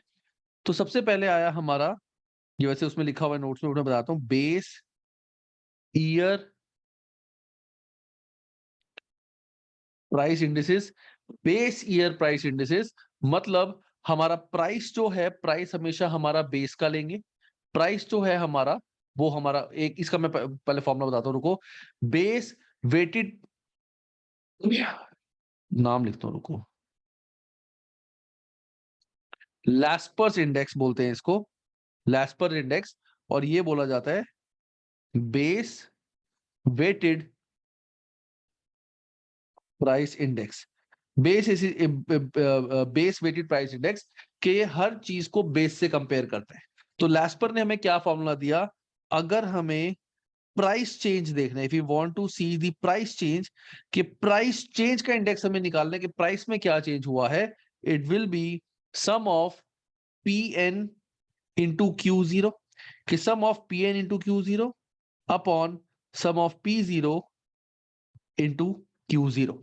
वो बोलता है कि अगर आपको देखना है कि प्राइस में कितना चेंज हुआ, ध्यान से सुनना, वो कहता है अगर आपको प्राइस में देखना है कितना चेंज हुआ तो आप क्वांटिटी का बेस 0 लो, कि मतलब अगर वो चीज आप परचेज उस साल में करते, आज की डेट में वो चीज, जैसे मान लो वो ये बोलता है, जैसे हमें क्वेश्चन में गिवन है कि 2017 में या 2018 में क्वांटिटी प्राइस, 2017 में हमने 100 यूनिट परचेज करे 15 ईच, 2018 में हमने 120 यूनिट्स परचेज करे एट 18 ईच। अब यहाँ पे अगर हमें प्राइस इंडिसेस निकालना है, वो ये बोलता है कि हम यहाँ पे यूनिट से भी कंपेयर करेंगे। तो प्राइस हमारा 18 15 से हो गया, 18 15 से प्राइस बढ़ गया, लेकिन हम क्वांटिटी हम बेस से ही कंपेयर करेंगे कि 100 हमने परचेज तब करे थे 15 के पड़े थे, आज अगर हम 100 परचेज करेंगे तो कितने के पड़ेंगे। सो दैट मींस आज का price into base year quantity divide by base year price into base year quantity, that is price change. और अगर वो बोलता है क्वांटिटी चेंज इंडेक्स हमें निकालना है, तो वहां पे भी उसने बोला कि अगर हमें क्वांटिटी चेंज इंडेक्स निकालना है तो हम प्राइस बेस वाला लेंगे, कि उस दिन में 100 क्वांटिटी आती थी, आज 120 इस प्राइस पे लेंगे। तो दैट मींस हमारा यहां पे आ जाएगा Q n into P zero upon Q zero into P zero.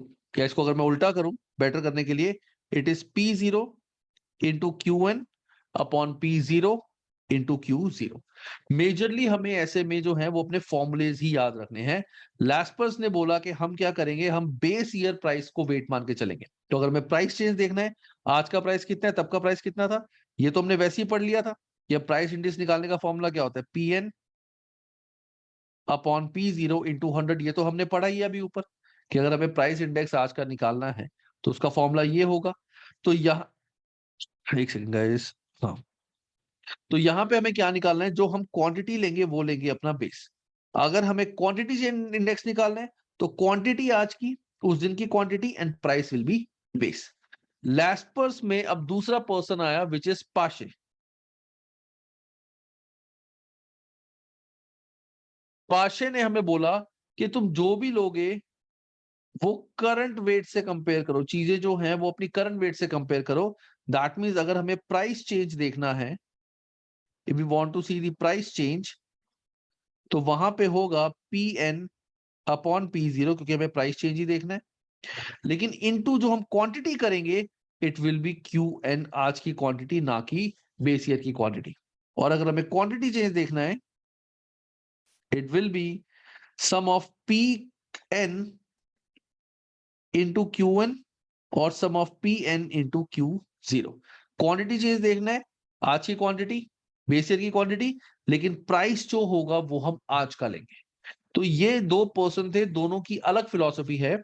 Exam में तुम्हारे को इनके लॉजिक से ज्यादा तुम्हारे को सीधा फॉर्मूला पूछा जाएगा कि पैशे इंडेक्स के अकॉर्डिंग इसकी क्या फिगर आने चाहिए, लास्पर्स के अकॉर्डिंग इसकी क्या फिगर आने चाहिए। ये दोनों फॉर्मूले तुम्हारे को बाय हार्ट लर्न करने हैं। You have to learn this formulas by heart. फटाफट से फॉर्मूलेज लर्न करो, फिर सीधा हम इसके क्वेश्चंस करते हैं। सर यस सर सिर्फ लास्पर है और पाश है क्या? बाकी के सारे मतलब 2 4 5 थे इसलिए 12th में मेरे हमें तो। अच्छा, नहीं हमें सिर्फ ये 2 ही करने हैं। Okay sir, no issue. तुमने 12th कहाँ से की है? Sir I am from Maharashtra ना, so SSC board, state board. अच्छा, हाँ सर, तो हमें मतलब मैथ्स, मेरा मैथ्स था, मैंने मैथ्स लिया था, तो इसके सारे फॉर्मूले हमें थे, so it's quite easy for me to math. That's good. लेकिन बाकी सबके लिए भी इजी है क्योंकि सिंपल फॉर्मूलेज है। Yes sir. चलो गाइस, ये फॉर्मूलेज लर्न कर लो प्लीज सारे जल्दी से, फिर हम क्वेश्चन करते हैं सीधा बुक के।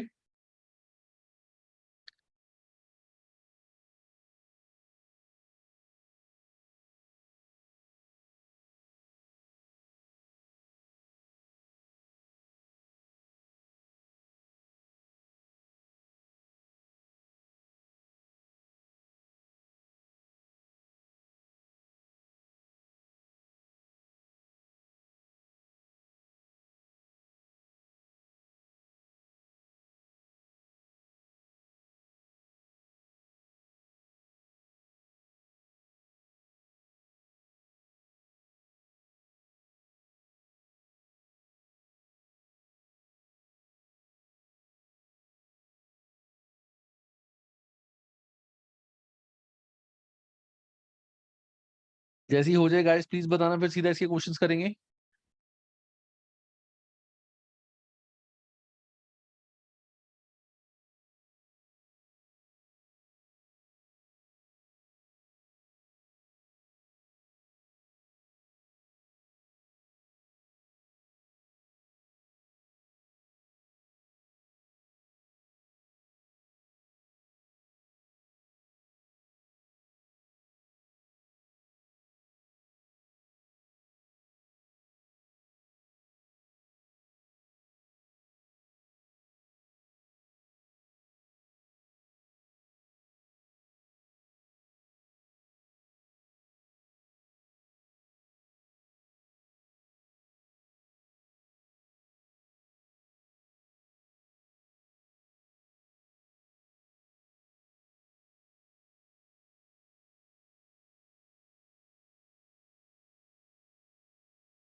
क्वेश्चन करेंगे आज इसके। Yes sir. अरे कोई जवाब ही नहीं दे रहा, क्या बात, सारे बोर हो रहे हैं आज? Yes sir. यस सर बोलो ना। चलो क्वेश्चन करते हैं सीधा सीधा। ये गाइस थ्योरी एक बार पढ़ लेना, just give it a plain read. सीधा सीधा क्वेश्चन करते हैं। अब देखो इलस्ट्रेशन नंबर 5 में क्या लिखा हुआ है, हमें निकालना है during 2002 the price of bread has risen to 40, the price of tea has risen to 30 and the price of caviar has risen to this। हमें निकालना है यहाँ पे लास्पर्स प्राइस इंडेक्स, हमें निकालना है। तो overall price index for the basket using base weight approach, मतलब हमें बेस वेट से अपना आंसर निकालना है। तो यहाँ पे हमारे पास देखा जाए 3 आइटम है, आइटम ब्रेड, टी और कैवियर। हमें इन टोटल अपना आंसर निकालना होता है, प्राइस चेंज इंडिविजुअल आइटम का नहीं निकालते, हम इन टोटल निकालते हैं कि इन टोटल हमारा कहते हैं ना इन्फ्लेशन या प्राइस चेंज क्या हुआ है, वो हमें यहाँ पे निकालना है कि इन्फ्लेशन कैसे बढ़ा है।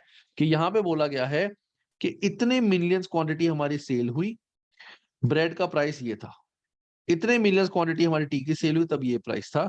तो यहाँ पे हमें Q0 दिया हुआ है, P0 दिया हुआ है, हमें निकालना है बेस वेट के according price index. Price index का हमारा फॉर्मूला हमने पढ़ा था कि sum of Pn upon sum of P0 into Q0 Q0। क्वांटिटी हमेशा हमारी बेस ईयर की रहेगी, प्राइस हमारा करंट ईयर का कंपेयर होगा। तो क्वांटिटी बेस ईयर की रहेगी, ये प्राइस हमें दिया हुआ है P0 का 2002 में, यानी P1 हमें दिया हुआ है, इट इज ब्रेड का प्राइस हो गया $40, टी का प्राइस हो गया $30 और कैवियर का प्राइस हो गया 405, कम हो गया। ठीक है, अब ओवरऑल अगर हम देखें तो Pn इंटू Q0, सो Pn इंटू Q0 अगर हम निकालें, it will B 40 into 6 240, Pn Q0 40 into 6 240, 30 into 2 60 और 405 into 0.067, it is 27.13।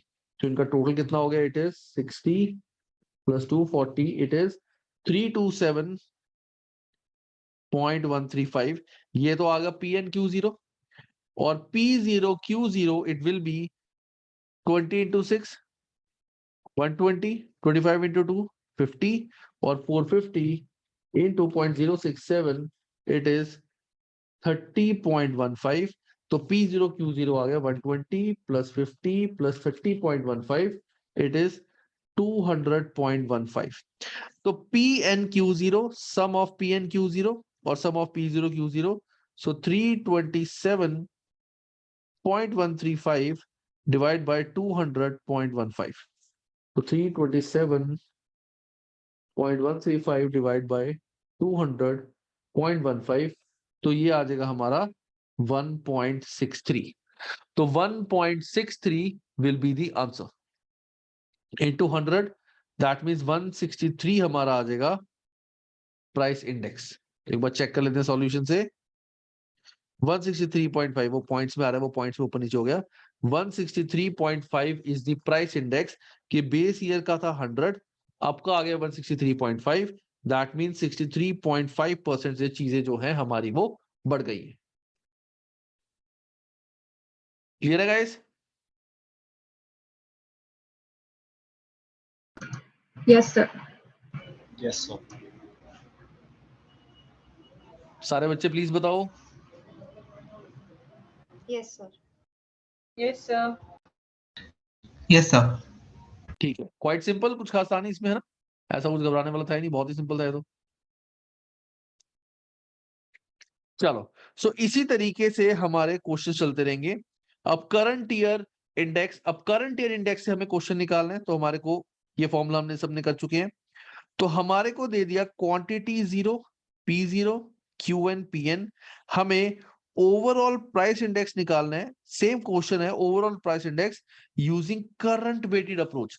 So current weighted approach का फॉर्मूला क्या होगा, Pn अपॉन P0, क्योंकि प्राइस इंडेक्स निकालना है, क्वांटिटी जो मल्टीप्लाई करेंगे वो होगी करंट वाली, दैट इज Q1। इस तरह से हम अपना आंसर निकाल देंगे। ठीक है, सिंपल हमारी इस तरह से कैलकुलेशन चलती रहेंगी। ये जितनी आगे इलस्ट्रेशंस और प्रैक्टिकल दिए हैं, ये सारे इसी पे बेस है। तो ये सब तुमने जो करने हैं, you have to do this in homework. ये सारे तुम जो करोगे, ये तुम क्वेश्चंस जो है वो होमवर्क में करोगे। अब यहाँ पे हमारी कुछ थ्योरी है पाशे की और लैस्पर्स की। मैं तुम्हें एक चीज बताता हूं, देखो, अगर मैं एक चीज बोलता हूं कि 2011 2012 प्राइस पर यूनिट और यहाँ पे टोटल क्वांटिटी जो हमारी सेल हुई है, तो अगर मैं बोलता हूं कि हमारी प्राइस जो है, पी जो है, ये था पहले 20, ये हो गया 30, क्वांटिटी लेट से मेरी मिलियंस में है 2 मिलियन और ये है 2.5 मिलियन, जस्ट एन एग्जांपल। तो देखा जाए, अगर मैं यहाँ पे अपना आंसर निकालूंगा प्राइस इंडेक्स में बेस वेटेड लेके, मतलब मैं ये मानता हूं कि आज की डेट में 20 यूनिट्स, सॉरी 2000 मिलियन जो है वो 20 के सेल हुए हैं, और सॉरी 2011 में 2 मिलियन का जो प्राइस, 2 मिलियन जो क्वांटिटी थी वो इतने की सेल हुई है। आज की अगर मैं बात करूं, अगर आज वो सेल होती इतने मिलियन, तो वो 30 की सेल होती। दैट मीन्स देखा जाए मेरी क्वांटिटी भी बड़ी है सेल की, मेरी सेल की क्वांटिटी भी बड़ी है, लेकिन मैंने इसको कंसिडर ही नहीं किया। मैंने पुराना बेस अपनी क्वांटिटी मानी कि उतने ही चीजें आज इतनी तब इतने की बिकी थी, आज इतने की बिकी हैं, जबकि आज मेरी चीजें ज्यादा बिकी हैं। दैट मीन्स यहाँ पे जो इन्फ्लेशन आएगी मेरी, इन्फ्लेशन मेरी जो आएगी वो एक्सेस होके आएगी। चीजें भी मेरी ज्यादा बिकी हैं, लेकिन यहाँ पे इन्होंने देखा ही नहीं कि आजकल चीजें ज्यादा बिकी हैं। वो ये कह रहे हैं कि 2 मिलियन तब 20 की बिकी थी, आज अगर 2 मिलियन बिकती तो इतने की बिकती, जबकि इस प्राइस पे ज्यादा चीजें बिकी हैं हमारी। तो इन्फ्लेशन जो है वो लैस्पर वाला जो है वो ओवरस्टेट करता है, लैस्पर वाला इन्फ्लेशन ओवरस्टेट करता है। और ऐसे ही अगर अब मैं पैसे की बात करूं जो करंट ईयर से लेके चलता है, वो ये कहता है आज इतनी क्वांटिटी बिकी है, ये क्वांटिटी तब बिकती इतने की, लेकिन आज ये प्राइस पे बिकी है, तो वो इन्फ्लेशन को अंडरस्टेट करता है। तो ही इन्फ्लेट अंडरस्टेशन। तो लैस्पर जो है वो ओवरस्टेट करता है, इन्फ्लेशन को ज्यादा ही दिखाता है, और पैसे जो है वो इन्फ्लेशन को अंडरस्टेट करते हैं। अब इन दोनों को कर्व करने के लिए एक बंदा आया जिसका नाम था फिशर। फिशर ने बोला भाई मेरे से चीजें नहीं होती, ना मैंने ज्यादा मेहनत करनी है, तुम दोनों अपने इंडेक्स निकालो, मैं उसका रूट कर दूंगा, वो मेरा इंडेक्स आ गया। फिशर ने बोला तुम दोनों अपने इंडेक्स निकालो, मैं उनका रूट कर दूंगा, यानी उनकी एवरेज निकाल दूंगा, वो मेरा इंडेक्स आ जाएगा। सिंपल। तो एवरेज तो होता है this plus this divide by 2। उसने बोला इन दोनों को मल्टीप्लाई करके रूट निकाल दो, वो मेरा फिशर इंडेक्स आ गया। उसने कुछ नहीं बताया, उसने सिंपल अपना रूल ही दे दिया। तो जैसे लैस्पर का प्राइस इंडेक्स इतना है, पाशे का इतना है, तो फिशर का कितना होगा 137.2 इंटू 139 134.9 सॉरी अंडर रूट। तो 137.2 इंटू 134.9 अंडर रूट, तो 136.04। ये कहता है कि मेरा बेस्ट है।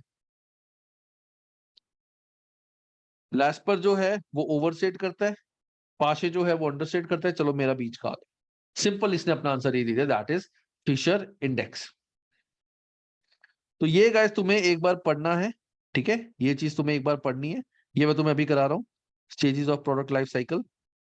और ये भी एक बार जो थ्योरी है गाइस वो पढ़ लेना, just read this theory once, तुम्हारे को पैशे और लैस्पर्स के जो कॉन्सेप्ट है वो क्लियर हो जाएंगे। बाकी कुछ ज्यादा खास इसमें नहीं है, लेकिन ये बताया हुआ है कि weights of Laspeyres index has become out of date. आजकल लैस्पर्स के कोई ज्यादा यूज नहीं करता, इससे ज्यादा तुम्हारे को जाने की जरूरत नहीं है।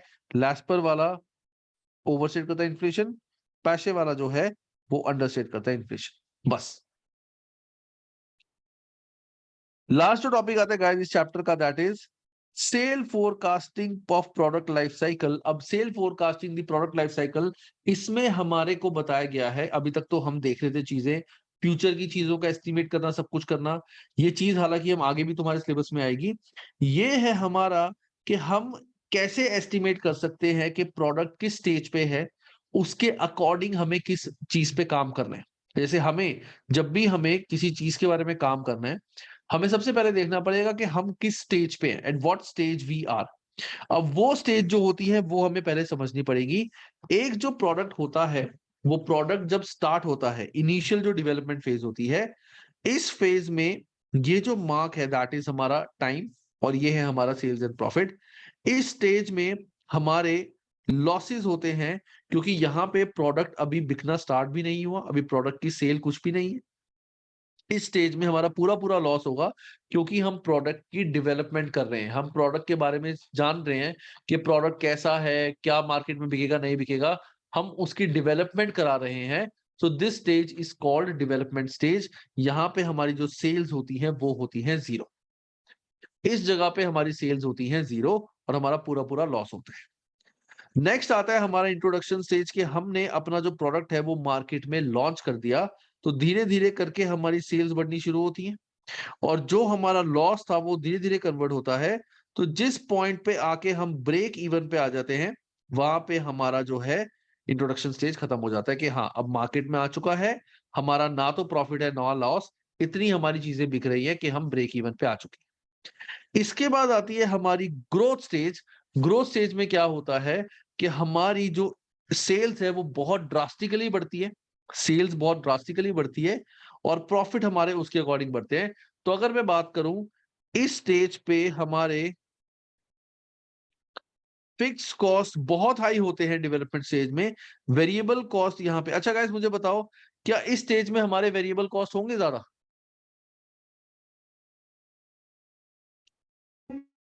नहीं सर। नहीं सर। वेरिएबल कॉस्ट हमारे होंगे ही नहीं। क्यों? क्योंकि प्रोडक्ट बन ही नहीं रहा अभी। अभी तो हम रिसर्च कर रहे हैं कि प्रोडक्ट चलेगा नहीं चलेगा। तो यहाँ पे वेरिएबल कॉस्ट हमारी होगी 0।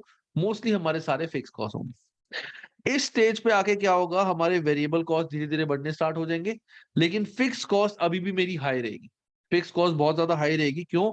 क्योंकि अगर मैं अपना प्रोडक्ट मार्केट में लॉन्च कर रहा हूँ, स्टार्ट कर रहा हूँ, तो मेरे को गोडाउन रेंट पे लेना है या परचेज करना है, मेरे को मशीन्स परचेज करनी पड़ेंगी खूब सारी। तो मेरा यहाँ पे नॉन करंट एसेट का काफी ज्यादा कॉस्ट होता है। दैट मीन्स फिक्स एक्सपेंस मेरे काफी ज्यादा होते हैं इंट्रोडक्शन स्टेज में।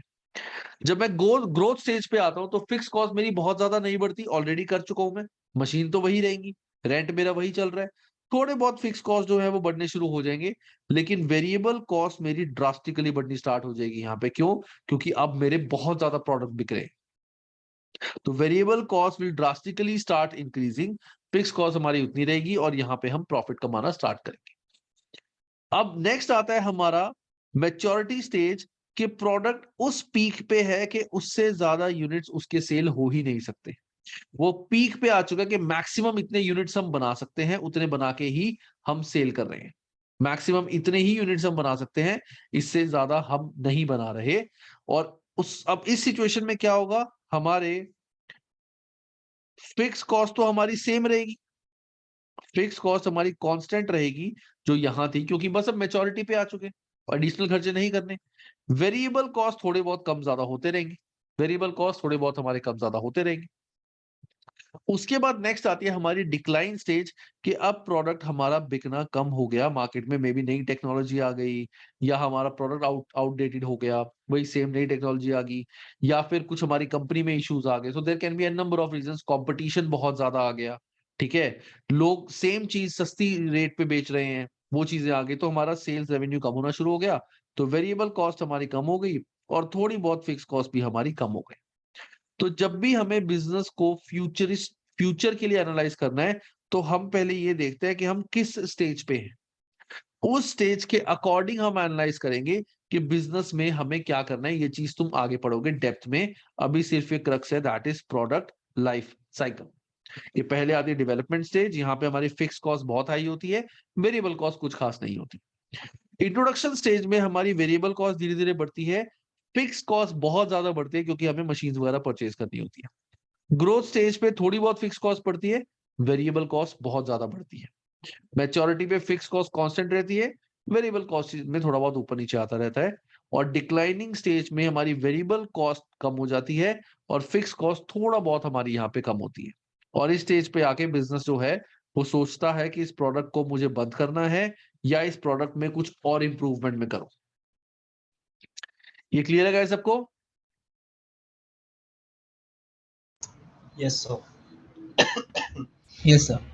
Yes, sir. चलो अब इसकी थोड़ी सी थ्योरी पढ़ लेते हैं। So characteristics of product life cycle.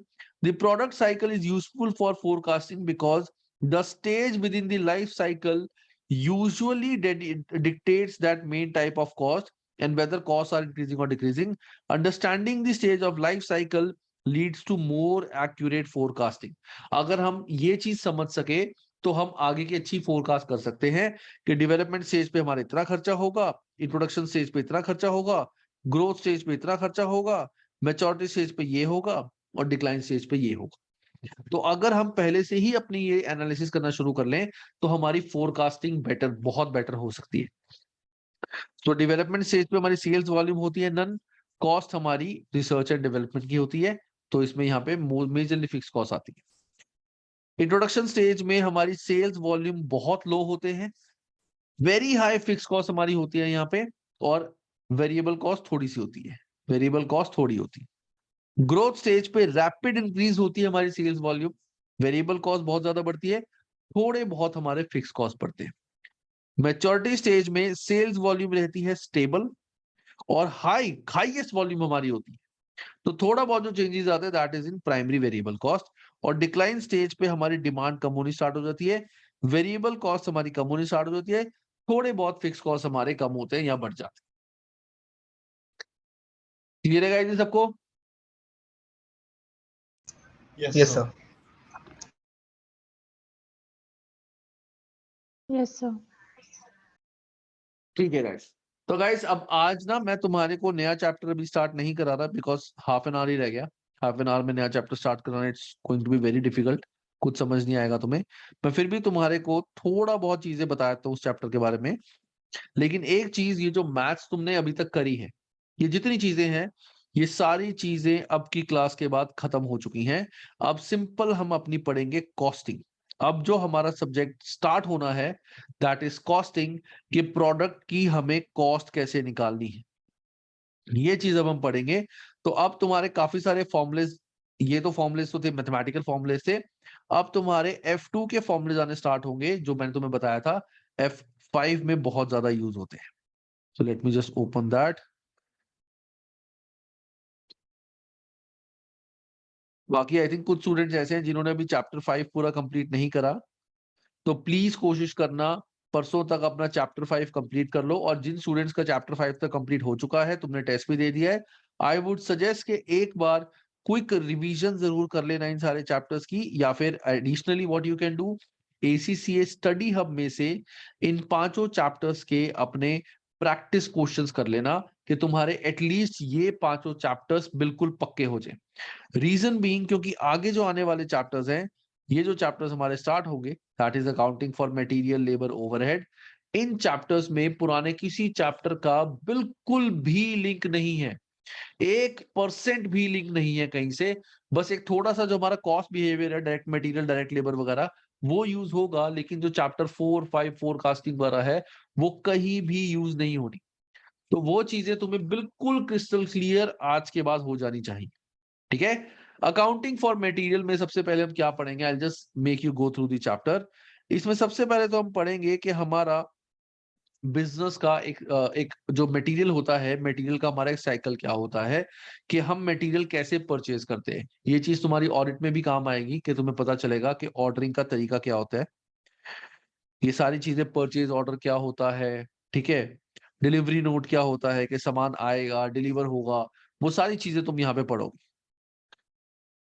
ये पूरा प्रोसेस बताया हुआ है कि पहले रिक्वेस्टिंग का परचेज, फिर ऑर्डर प्लेस होगा। जैसे तुम्हारा डिपार्टमेंट है, जो तुम्हारा परचेजिंग डिपार्टमेंट है, या वेयर हाउस है, या प्रोडक्शन डिपार्टमेंट है, वो ये देखेगा कि आपका स्टॉक कम हो गया है, हमारी इन्वेंट्री, तो स्टॉक परचेज करने का टाइम आ गया, तो वो रिक्वेस्ट डालेंगे परचेज करने की, फिर हम ऑर्डर देंगे सामान परचेज करने का। वो सारी चीजें यहाँ पे आएंगी। ये करने के बाद हमारा थोड़ा सा F3 की तरह हमारा मटेरियल इन्वेंट्री अकाउंट आएगा यहाँ पे। बहुत सिंपल है, कुछ खास नहीं है।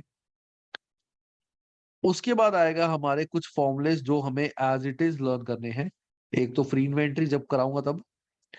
उसके बाद है हमारे ये कुछ लेवल्स हैं, ये हमें एज इट इज लर्न करने पड़ेंगे, कि हमारी कंपनी का रीऑर्डर लेवल क्या होना चाहिए, कि किस लेवल पे आके हमारे को स्टॉक रीऑर्डर करना है। मिनिमम इतना स्टॉक हमें अपने पास मेंटेन करके रखना पड़ेगा, मैक्सिमम स्टॉक हम इतना रख सकते हैं अपने पास, एवरेज इन्वेंट्री क्या है, जब हम रीऑर्डर करेंगे तो एक बारी में कितनी क्वांटिटी हमें रीऑर्डर करनी है, ये हम देखेंगे। तो ये फॉर्मुलेज है जो हमें एग्जैक्ट लर्न करने हैं। फिर हमारे को आएगा कि परचेज कॉस्ट क्या होती है, जब सामान परचेज करेंगे उसका खरीद का खर्चा। देन जब हम ऑर्डर करते हैं सामान, तो ट्रांसपोर्टेशन कॉस्ट, ऑर्डरिंग कॉस्ट, वो भी होती है हमारी, that is ordering cost. Holding cost, जब हम सामान को अपने पास रखेंगे तो हमें वेयर हाउस का खर्चा, मेंटेनेंस का खर्चा, इंश्योरेंस, ये करना पड़ेगा। तो ऐसे 3 टाइप की हमारी इन्वेंट्री की कॉस्ट आती है। फिर हम पढ़ेंगे हमारा formula, that is EOQ, economic order quantity, कि एक बारी में हम कितनी क्वांटिटी ऑर्डर करें कि हमारी जो ये कॉस्ट है वो कम आए। यहाँ तक आई थिंक हम यहाँ तक एक ये सेकंड क्लास में कवर करेंगे हम। तो ये मटेरियल में ये फॉर्मूले जाएंगे। फिर आगे वही फॉर्मूले हैं EOQ। ये बहुत ही प्रैक्टिकल फॉर्मुलेज हैं, बहुत प्रैक्टिकल फॉर्मुलेज हैं, बड़ा मजा आता है इन सबको करने में। बड़े हैं, इंपॉर्टेंट है, एग्जाम में आते ही आते हैं, ये आते ही आते हैं हर तरीके से। उसके बाद आ जाएगा हमारा EBQ, इकोनॉमिक बैच क्वांटिटी, की एक बारी में हमें कितने यूनिट्स प्रोड्यूस करने हैं। जैसे वहां था कि हम रॉ मटेरियल ऑर्डर करते हैं, अगर कोई कंपनी अपना रॉ मटेरियल खुद बनाती है तो एक प्रोडक्शन रन में एक बारी में उसको कितने यूनिट्स बनाने हैं वो करेंगे हम यहाँ पे, इकोनॉमिक बैच क्वांटिटी। उसके बाद ये इन्वेंट्री वैल्यूएशन, ये बिल्कुल सेम तुम्हारा है F3 का, बिल्कुल सेम F3 का टॉपिक। तो इनफैक्ट मैं इसकी तुम्हारे को वीडियो दूंगा जो बिल्कुल F3 वाली है, इन्वेंट्री कैलकुलेशन की, फीफो लीफो वेटेड एवरेज, ये बिल्कुल F3 का कॉपी है, 100% उसकी कॉपी है, मैं 90% नहीं बोलूंगा, ये बिल्कुल उसकी कॉपी है। तो ये चीज तुम अपना, मैं तुम्हारे को इसकी वीडियो भेज दूंगा, जिन बच्चों ने F3 करा हुआ है उन सबको ये चीज पता होगी, ये वो चीज है। उसके बाद हमारा एक छोटा सा थ्योरी का आता है, जस्ट इन टाइम, ये थ्योरी है, बिल्कुल थ्योरी है, नो प्रैक्टिकल। और इसके बाद हमारा चैप्टर खत्म।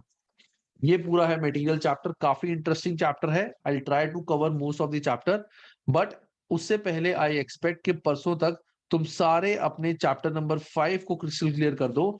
ये मैं बार बार तुम्हें इसलिए बोल रहा हूँ, अगर जैसे तुमने FA करा था, तुमने BT करा था, चलो BT तो थ्योरी है, FA में क्या है कि जब हम आगे बढ़ते हैं ना, वो प्रीवियस चीजों का कहीं ना कहीं से लिंक होता रहता है। F2 में यानी MA में इन 5 चैप्टर्स में सिर्फ एक है हमारा कॉस्ट क्लासिफिकेशन एंड बिहेवियर, उसके अलावा कोई भी चैप्टर का आगे कहीं लिंक नहीं है। बहुत बार ऐसा देखा गया है कि बच्चे जब चैप्टर 13-14 पे पहुंच जाते हैं तो वो उन चैप्टर्स को बिल्कुल भूल जाते हैं। तो तुम्हें उन चैप्टर्स को रिवाइज करना पड़ेगा। अभी कोशिश ये करो कि उन 5 चैप्टर्स को अच्छे से पढ़ लो, अच्छे से उनके सारे एग्जाम के क्वेश्चन सॉल्व करो। और अगर जिन बच्चों ने एग्जाम के क्वेश्चन सॉल्व करनी है तो ACCA स्टडी हब में जाके वहां पे तुम्हारे को प्रैक्टिस क्वेश्चन मिलेंगे इन चैप्टर्स के, वो प्रैक्टिस क्वेश्चन भी कर लो, ताकि ये 5 चैप्टर तुम्हारे बिल्कुल पक्के हो जाए एंड ये सारी चीजें तुम अच्छे से कर सको। वरना अगर इनमें डाउट रह गया तो आगे और वो डाउट बढ़ता चला जाएगा।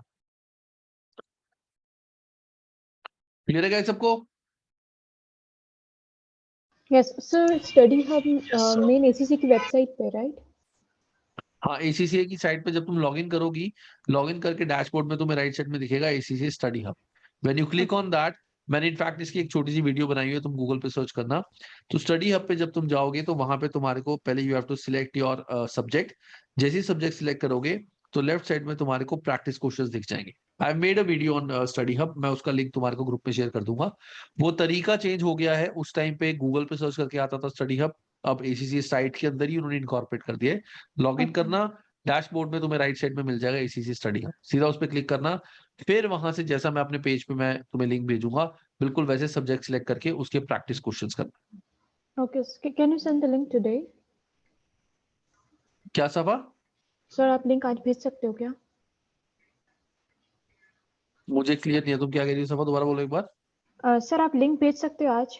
हाँ हाँ हाँ, I just share the link, I just share the link with you. Guys एक छोटी सी चीज मैं थोड़ा सा आई टेल यू कि थोड़ा सा शायद तुम्हें लगा होगा कि आज पढ़ाने में मैं इतना आउटपुट मेरा प्रॉपर नहीं था। उसका रीजन गाइस ये है कि मैं पिछले 2 दिन से ट्रैवल कर रहा हूँ और मेरा फ्लाइट का बहुत ज्यादा वो चल रहा है, इश्यूज चल रहे हैं। प्लस मेरा जो लेफ्ट ईयर है अभी वो पूरा ब्लॉक हो रखा है बिकॉज ऑफ जो फ्लाइट में जो एयर प्रेशर क्रिएट होता है, तो मेरी उसकी मेडिसिन चल रही है, आई एम ऑन मेडिसिन, तो इसलिए थोड़ी सी नींद ज्यादा आ रही थी। तो अगर आज की पढ़ाई में, आज की क्लास में किसी को थोड़ा सा लगा कि मेरी जो लेवल था वो पुराने लेवल से थोड़ा सा कम है, तो please forgive me, although I tried my level best, but just because of medicine and all थोड़ा सा मेरा जो था वो ऐसे था।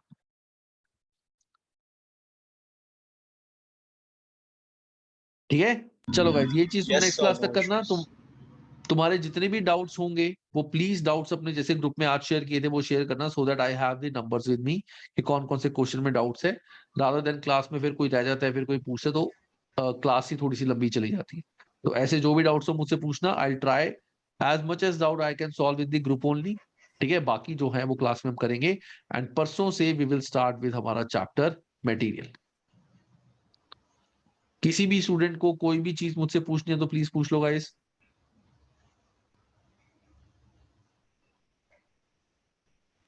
सर कुछ पूछना नहीं था, एक छोटा सा रिक्वेस्ट था। हाँ जैसे अभी हमारा जो टेस्ट बना है that was from chapter 1 to chapter 5, right? हाँ तो इसके बाद हम वही थोड़े बहुत सेट ऑफ चैप्टर्स करेंगे, उसके बाद आप उन सेट ऑफ चैप्टर्स का टेस्ट बना के दोगे, करेक्ट?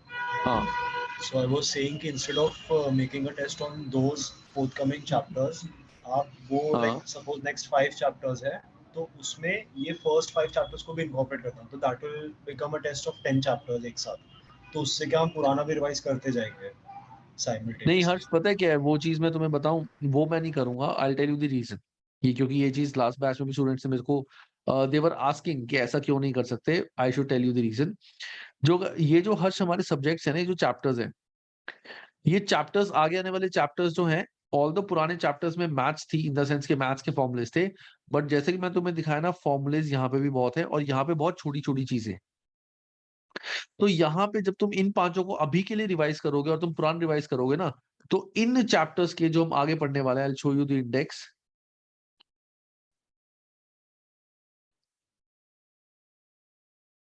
देखो, अब ये जो चैप्टर्स हैं, हमने फर्स्ट 5 चैप्टर्स अपने कर लिए हैं।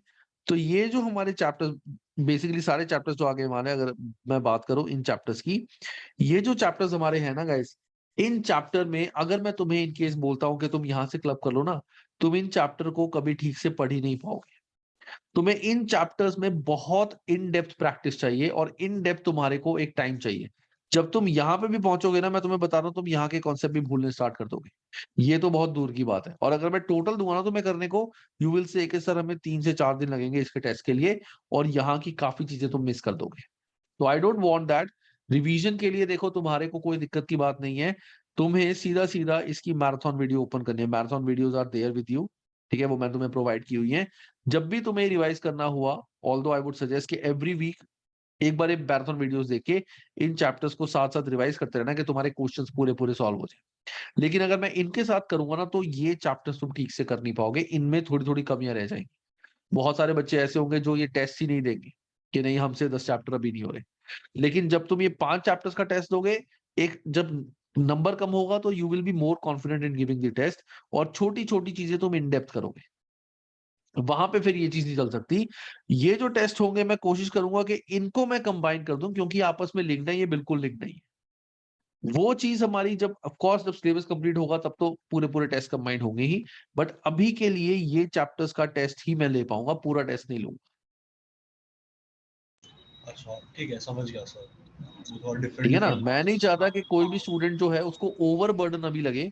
ये सब्जेक्ट नया सब्जेक्ट है, तुमने ना ग्रेजुएशन ना 12th में पढ़ा, थोड़ा बहुत ग्रेजुएशन में पढ़ा होगा।